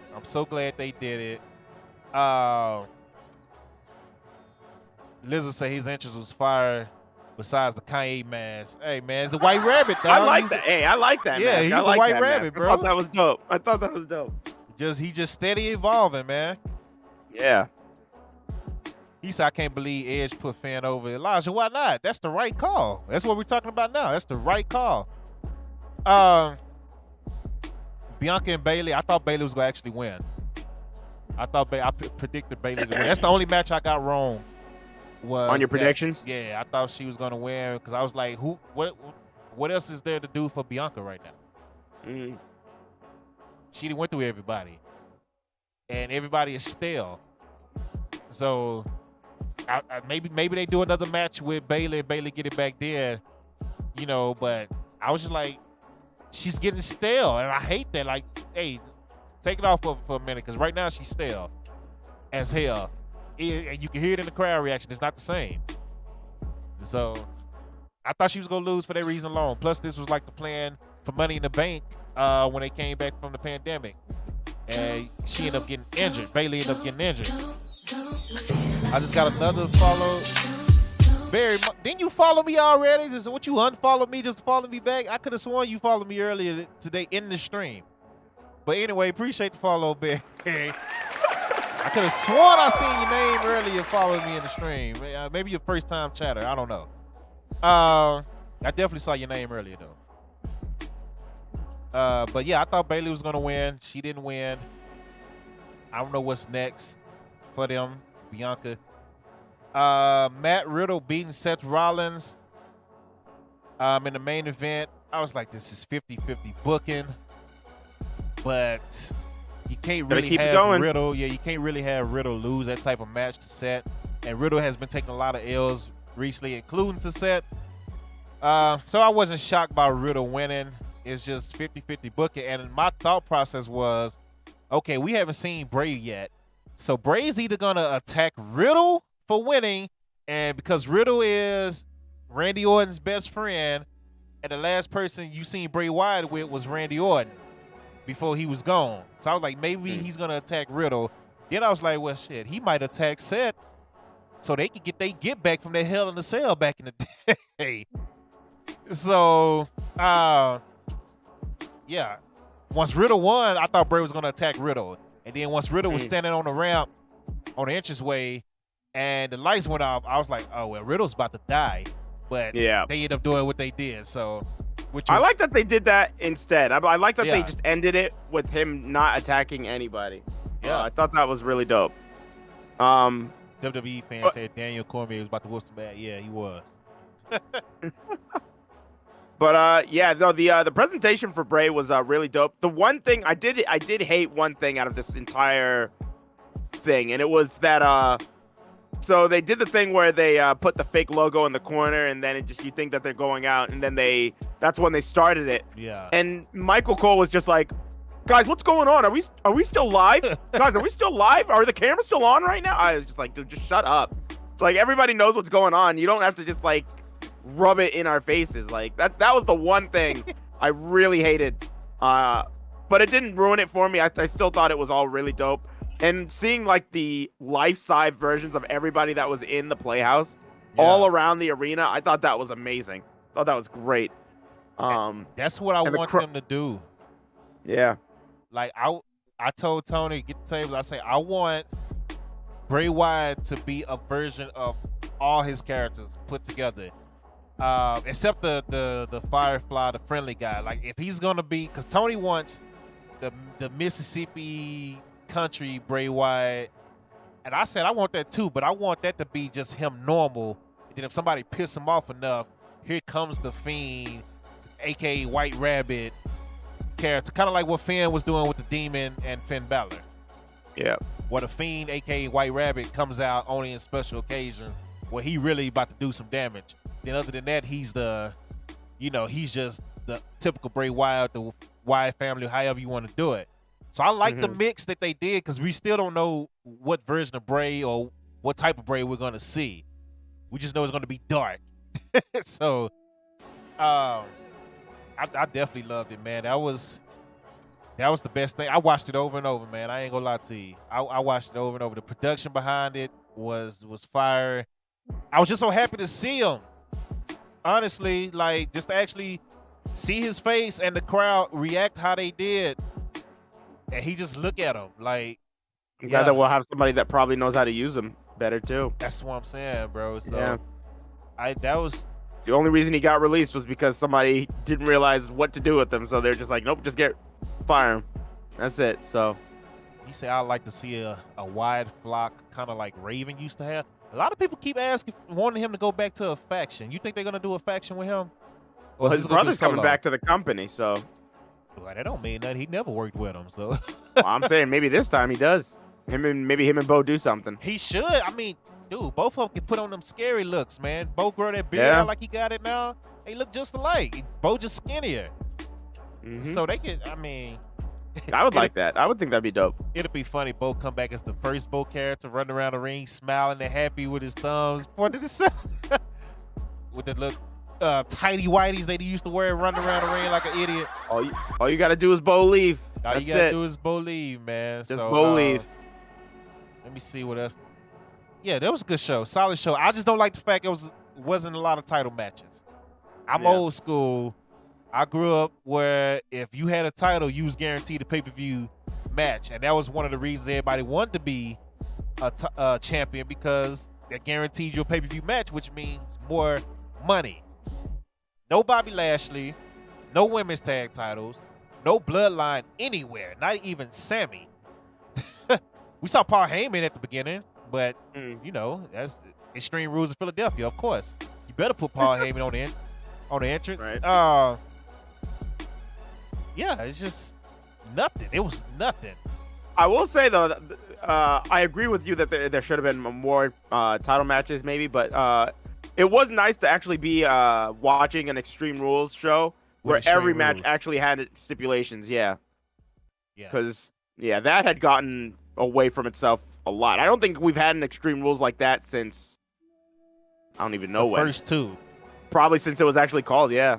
Yeah, the first two. Only 6 matches. It was like a takeover. Which is fine. That's it. Yeah. That's all you need. That's all you need. So only 6. They got the point across in 6 matches and a return. Yeah. Bianca outfit was fire, by the way. Anytime Bianca is showing more thighs, I'm happy. So shout out to Bianca Belair with her new gear she's been wearing recently.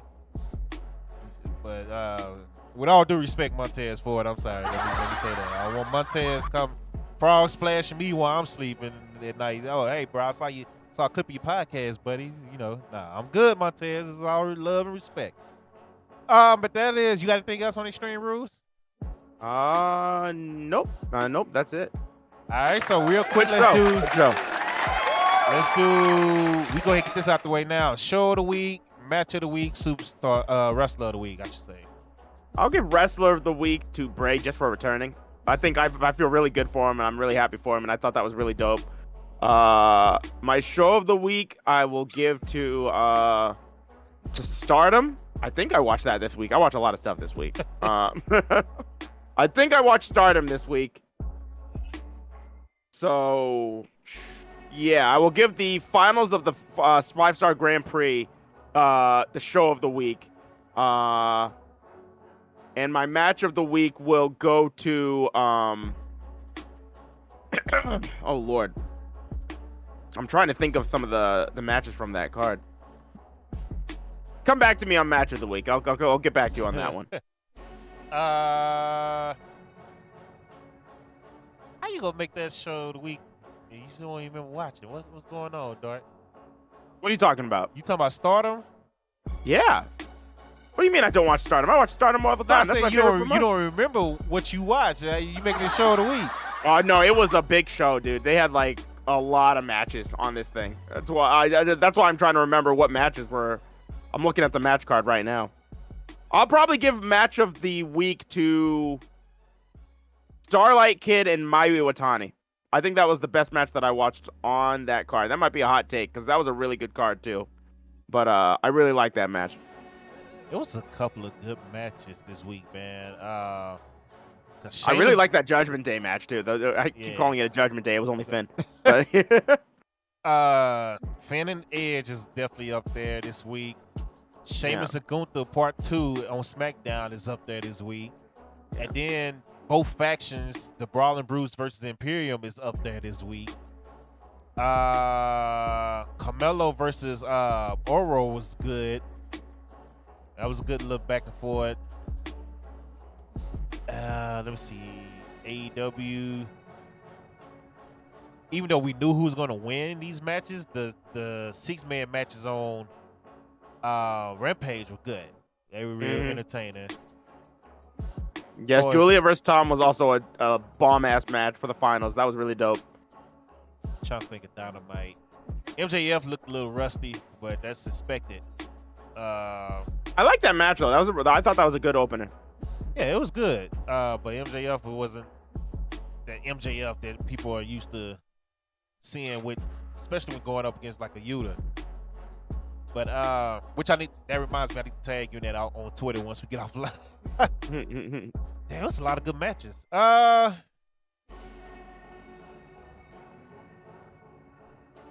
think I'm gonna go with Edge and Finn for match of the week.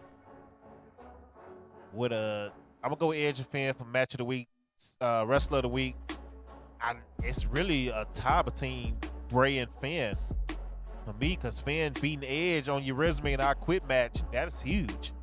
No matter how you did it, you beat Edge in our quit match on pay-per-view. But Bray Wyatt, that return and that reaction he got the loudest reaction easily of the night. You can't beat that. Nobody thought he was really coming back like that. Everybody was like, oh, AEW, and we were saying, hey, if you go leave, go to Impact. That never made sense to me. Oh, God. I didn't understand that at all. I was like, no, don't put him there. Good Lord. Yeah, he's back. So under a new regime, man, somebody's going to finally, Elijah said that the mask on the table scared him. Man, it's on TV. Why is it scaring you? See, this is how you know you ain't living your life right, boy. You got demons, boy. You scared of the mask on TV. That's what the country people say. You ain't living your life right if you scared of something you shouldn't be scared. I mean, you need to start praying to get right. What I say? Match of the week already. Finn and Edge. Mm-hmm. Bray, super wrestler of the week. Show of the week. I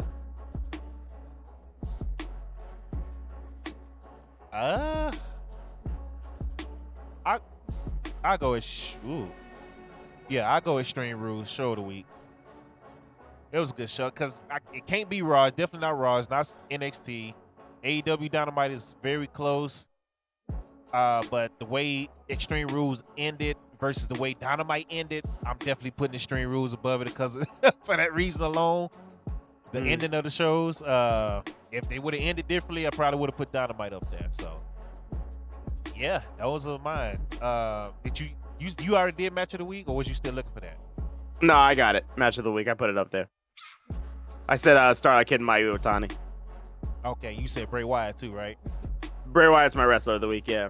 All right, appreciate everybody coming through. Last segment, real quick, before we get off. We always talk about the best factions to ever take place in wrestling history. What are some of the most underrated factions in the history of wrestling? Y'all can put them in the chat. If you want to call the Discord and talk about it, we can call the Discord and talk about it. The White Rabbit just followed. Shout out to Bray Wyatt for following me in the chat, ladies and gentlemen. White Rabbit is following me. Shout out to White Rabbit in the chat. Thank you for the follow. We're almost done with the show, Budget Cup Podcast. Make sure you follow my guy, MT Darkness, as well.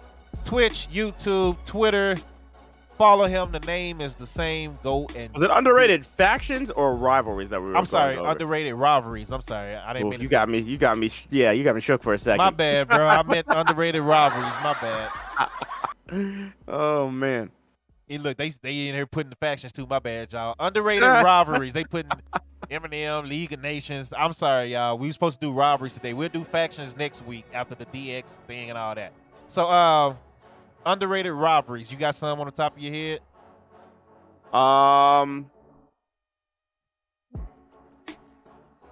So I guess I'll start off with I think Orton and Christian's rivalry from back in the day, from like 2010. I thought that was really good for what they were doing on TV. I thought that was really dope, and I don't think that got enough love. Even to this day, I feel like every main feud that Christian ever got involved in never really got a lot of love. That was one of Randy's best feuds. Yeah, it was really good. 2010, 2011, yeah. What else was there?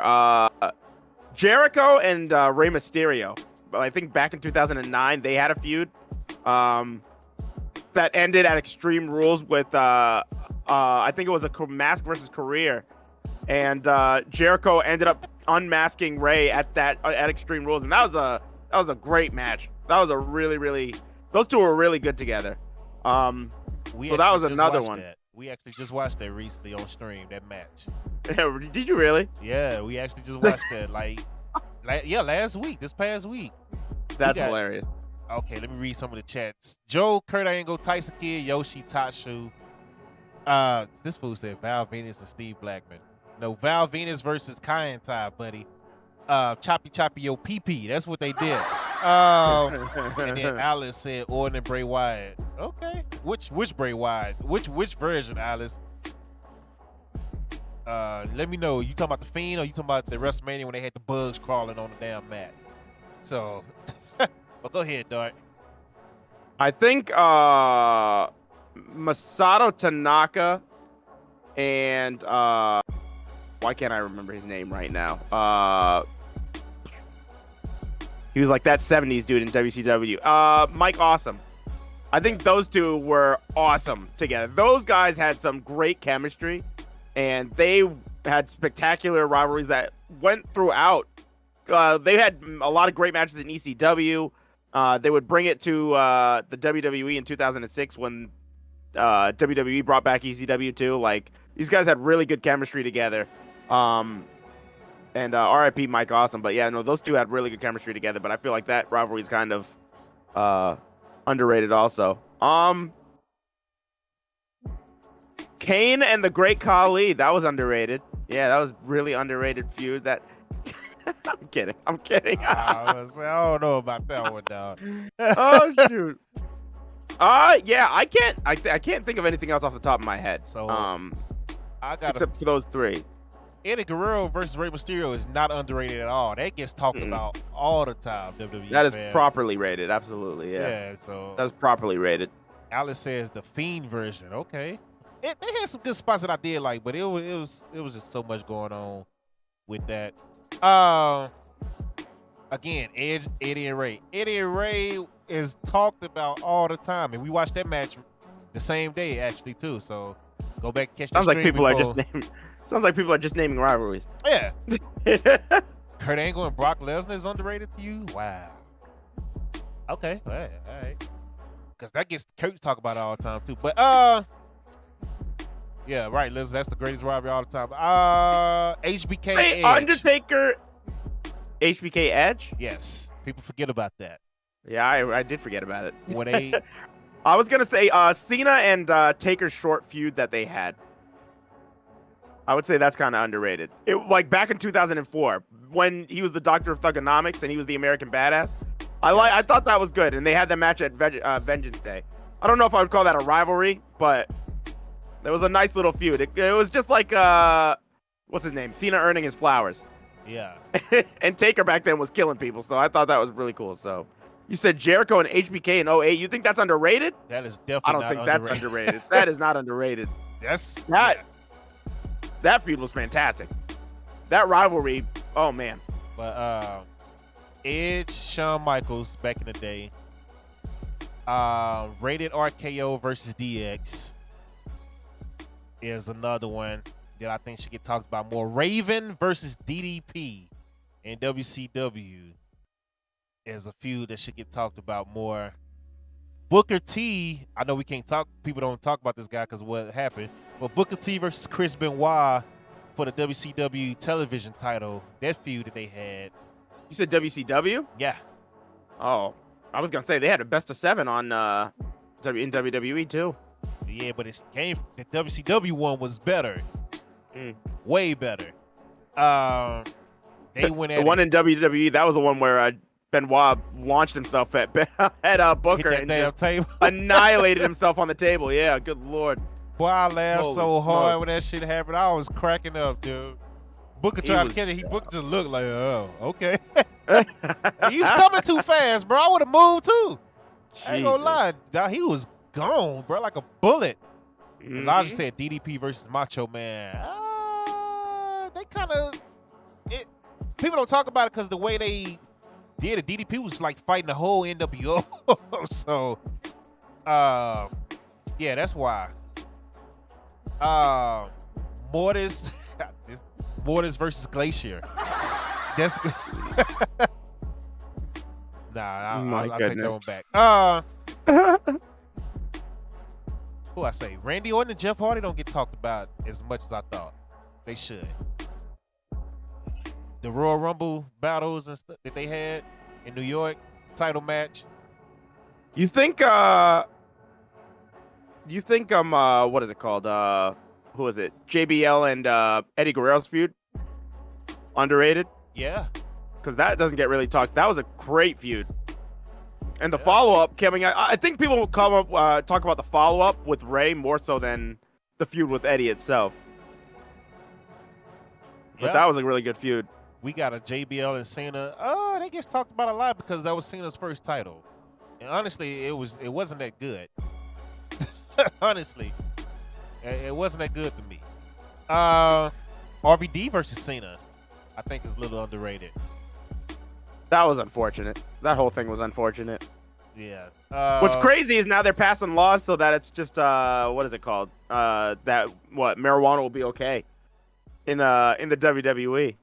But it's that's like what, 10 years too late. Yeah, like it don't even matter. Dude, 55 years old. He's still wrestling though. He's still doing it. He said he's open to return. If they ever call him. So let's see. Underrated. I had some more, now they just disappearing out of my head right now.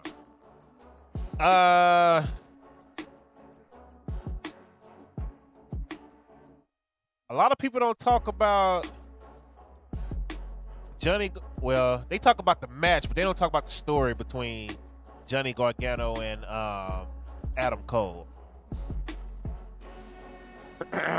They talk about the match, but they don't talk about the story. Adam Cole going to his dad's pizza spot and all that stuff, and making it real personal. I was gonna say, because they had a good, they had 3 matches together. And I love those. I feel like it doesn't get talked about as like some of the bigger matches, but like I respect that rivalry a lot because I don't really normally care for 2 out of 3 falls matches. Yeah. But that one got me invested. The 2 out of 3 falls match that they had in, I think it was New York. No, New York was where. Yeah, it was New York. I think that was really good. What did he say? John Cena, Zack Ryder, and Kane. Dog. Kurt Angle, pretty much all his TNA rivalries. When you think about it, him and Sting, when the main event Mafia was going on, and him and Sting was going at it within the group, and then they finally split apart and was just going at it outside the group. That was a badass rivalry. Him and Samoa Joe don't get talked about enough. Kurt Angle and Samoa Joe. When Kurt first got to Ty, yeah, that's a good one. Version 1 Matt Hardy against Mysterio. That was a good feud. Yeah, that's true. I would say that was underrated. Yeah. Trying to think what else is underrated. I had a lot of them on the top of my head. They going away. Dynamite said Perk Angle. Kurt Angle versus the Perks. There you go. Hey, that's the rivalry right there. Yeah, there you go. There we go. Let me see. He said, Kurt Angle versus Rey Mysterio, yeah. Well, Kurt has been talking about it a lot lately, so he's kind of bringing eyes to it now. Kurt Angle's bringing a lot of eyes to him and Rey Mysterio from 02 and all that. A lot of people don't talk about it. You think Jericho and Punk were underrated as a rivalry back in 2012? Because I feel like that got overshadowed. The WrestleMania. Yeah, that got overshadowed by what's it called, Rock and Cena, and then they had a really good match at Extreme Rules, the Chicago Street Fight, but then even that was overshadowed by something else that was on the card. I don't think that was on the main event either. Extreme Rules was Brock and Cena. Brock and Cena. Yeah. That one I would say that rivalry was very underrated. They had good matches together, and that started the downfall of CM Punk as we know it.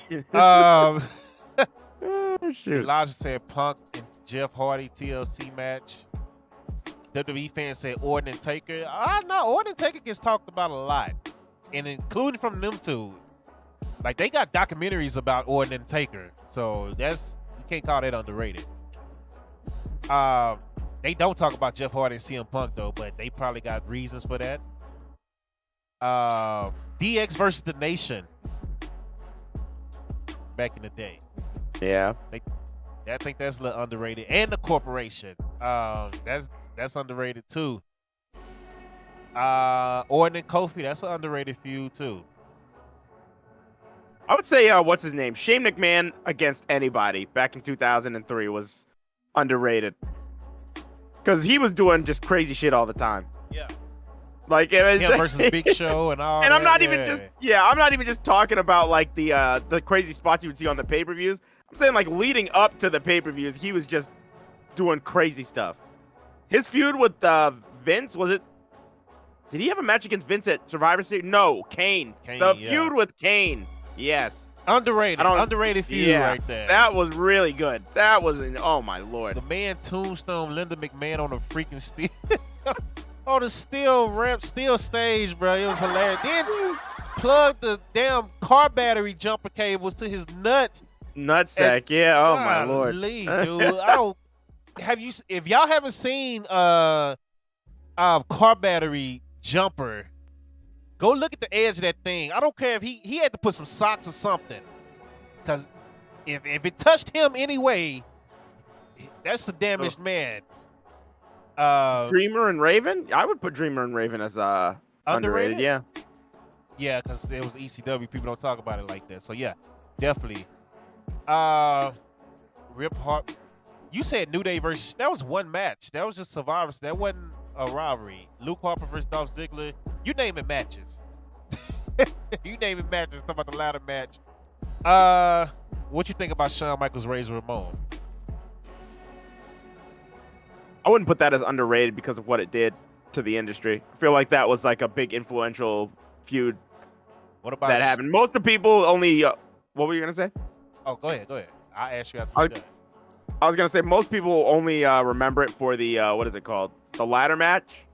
But I think it did a lot. I wouldn't call it underrated. Bryan versus Authority is not underrated at all. That started the whole Yes movement, and that's not underrated at all. That got the shit that. Yeah, no. Yeah. What about Shawn? What about Shawn Michaels versus Diesel? Shawn versus Diesel.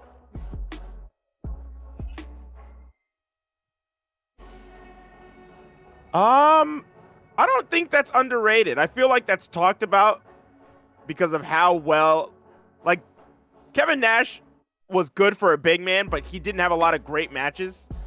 And I think that was like a moment that people talk about where they're just like, Shawn like was able to get Kevin Nash like at this level, because that was a really good Kevin Nash match. Yeah. So. Yeah. And I think people really talk about that match because of how well Shawn did in elevating Kevin Nash in that match. Same with Psycho Sid. Yeah. So, what about Shawn and Vader? Shawn and Vader? Yeah. That's underrated as shit. Oh, absolutely. Absolutely, that's underrated. You said Jericho and Mysterio from... Yeah, I said that one, Ty. Yeah. I can really go down a whole list of Shawn Michaels feuds. Shawn versus Mick Foley, Mankind. Was that really a feud? That was more like a one-match type thing, title match type thing, too, I think. Yeah. That when they fell off the top rope and Mick Foley went head first to the table. Oh, yeah, I don't know if I'd call that a rivalry. But how... Oh, one second, Dope. I'll be right back. All right. So, yeah, keep putting your rivalries in the chat. I'm trying to think of some more before we get off of here. And once again, shout out to everybody that's up in here. Shout out to y'all in both chats. Sheamus versus Big Show was underrated. I didn't care for it. So, I mean, if you think it's underrated, cool. I didn't care for it. It's a lot of Big Show. The only Big Show thing that I really cared for was Big Show versus Triple H when it was, we already said Jericho and Punk. When Big Show first won a WWF title in like 99, 2000. And it was the Big Show versus the McMahon-Helmsley era. Triple H. I think that feud is underrated. Tommy Dreamer and Colin Delaney. I don't even remember that. Is that real? Did that happen? I don't even remember that. I know one that's rated because a lot of people didn't watch ECW.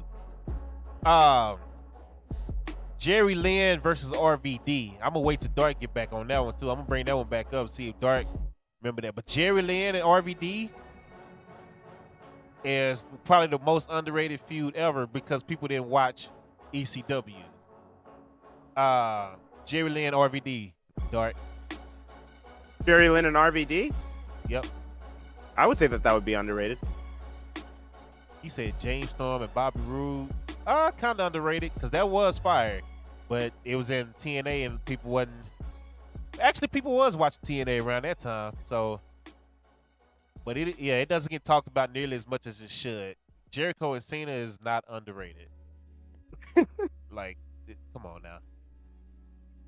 You got any more before we get up off here? Because I can't think of no more. I can't think of. No, I exhausted the amount that I could remember. A while ago. Oh man. I'm mad because I know as soon as we get off, I'm gonna think of some more. Austin Aries versus what's his name? Pac, Neville. It led to their WrestleMania pre-match. That was, yeah, I would say that the entire 205 division was underrated. Yeah.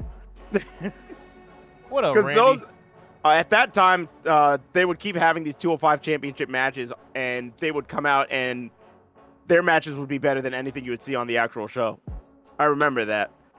And Neville and Austin Aries had a really good match at that Mania. Yeah. That was also the match where Yeah, I think he got fired shortly after that because he was smiling after he lost his title or something like that. Yeah, Austin. That was when Austin Aries started to become a problem. Oh, yeah. To the public eye. You're right. I can't think of no more, but go ahead and thank you everybody that came through. Much love to y'all. Dark, go ahead and promote anything you want to promote before we get off. Tomorrow I'm gonna try and play Alan Wake again. Yeah, I'm gonna try and finish this game. I said I was gonna try and finish this game before Gotham Knights came out because I wanted to try and play that on stream, but the more I look at that game, the less excited I get about it. So I might not do that. I might just wait for something else. I've been playing a lot of Overwatch again, so I might stream that too. I got rid of the wrestling ring from my logo. I'm trying to make this a more variety-oriented thing on here. So you're going to see a lot more different things other than wrestling on my channel now. So, but you're still going to see some wrestling sometimes. The 5-star Grand Prix is over.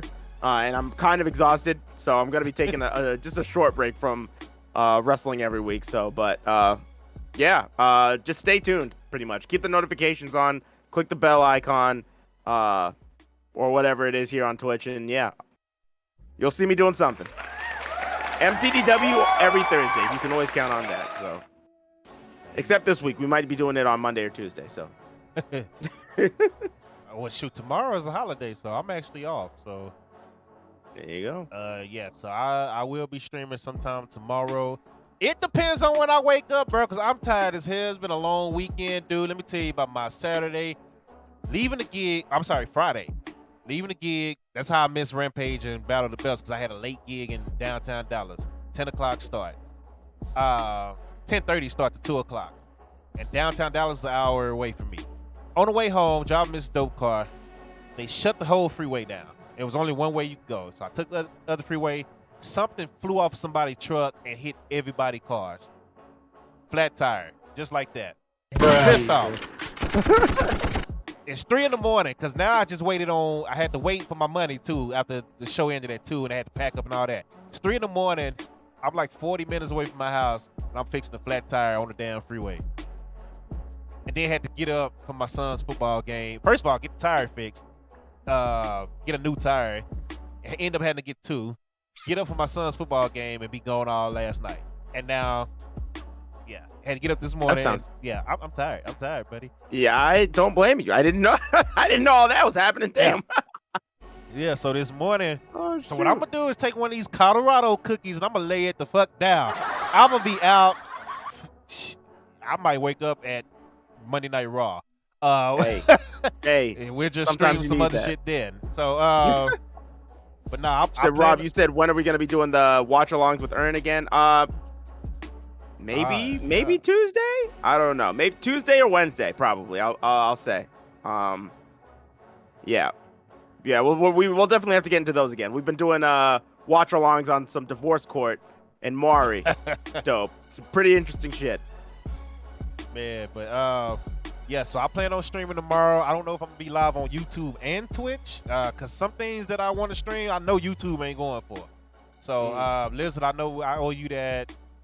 The lesbian homie Big Josh storyline, so that's coming tomorrow, cause he got a season 2 now, and then we got some more random stuff, and then of course I'm gonna play some games. So it'll be some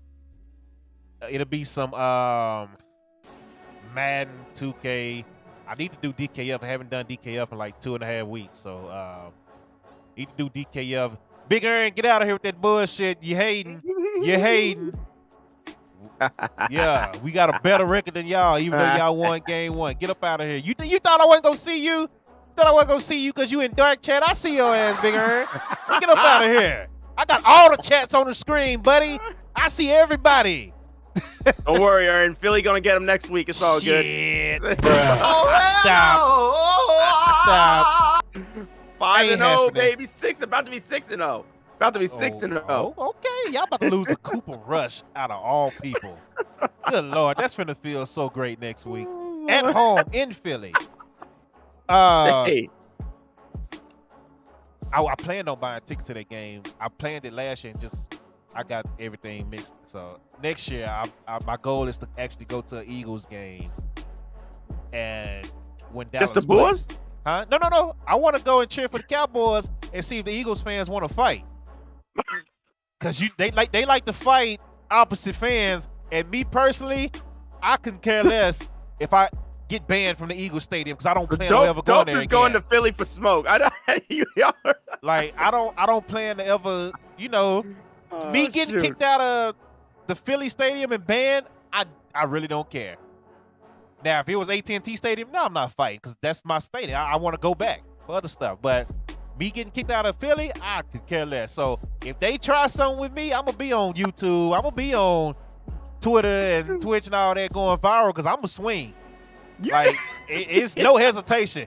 Somebody beer on me in Philly, I'm Somebody swinging. clip this right now. Clip it. So when Dope is in jail, you can just put this up. Yeah, I went to Philly because I wanted to fight. Hey. No, I went to Philly for the game, but I know how Philly fans are. King, that would never happen. It would never happen. Talking about, I can't wait to be a league, somebody knock you out cold. I'm not Jordan Poole, buddy. You can't get that close to me without me swinging first. I'm sorry. Jordan Poole is an idiot. We're going to talk about that Tuesday. But, yeah, just an idiot. And Draymond, you don't get street cred for that. Like, we'll talk about that Tuesday. I'll save it for the sports podcast because you don't get street cred for that, Draymond. That's why he did it. He wouldn't do Tristan Thompson like that. Tristan Thompson whooped his ass in the club, but they ain't going to talk about that. But shout out to everybody watching on YouTube and all that stuff. Big Aaron, I promise you, they will have to sneak me. Like, I'm serious. It's Philly. They'll do it. They'll do it. That's fine. They will have to jump me, dog. I'm telling you. Hey, my uncles and my granddad raised me in boxing and had me in boxing since I was itty bitty. If I can't do shit else, I can throw hands. And it's good because, hey, y'all see, if people say something, I talk shit. So I'm not scared to talk shit back. Unless you Mike Tyson. If you Mike Tyson, I ain't fighting you. That's the only person I ain't fighting. I'm sorry. I don't care how old Mike Tyson is. I'm not ever fighting Mike Tyson. So, but yeah, bro, I'm pretty confident. They gonna have to jump me. I'm pretty confident one-on-one with anybody. So I didn't whoop. I didn't rate Mysterio to a couple of people that's up here. Size means nothing. Randy said, "What should we do next?" Randy, I appreciate you coming through on the YouTube, man. I hope you're following and subscribed if you're not already. I'm trying to get more people over there. Because we're now partnered with YouTube, so we're trying to get more people over there. So I'm gonna have YouTube exclusives. I think the membership for Lizard and King restarted. Let me know what they're doing with y'all, because I don't know what they're doing as far as your membership. So let me know. And then yeah, Lizard, I got your stuff. We still on tier 2, trying to move up. ! Tip. You can tip on YouTube and Twitter. Help the stream grow. Help the community grow. I do giveaways out of my own pocket. I've been doing it for 2 years now, out of my own pocket. So yeah, let's keep it growing. Let's keep it growing. And if there's nothing else, I'll see y'all tomorrow. Dark, I know Dark said he's streaming this week as well, so it's gonna be a good week, man. So until next time, man, y'all have fun.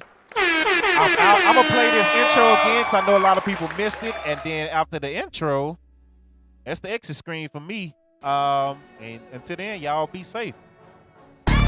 Peace.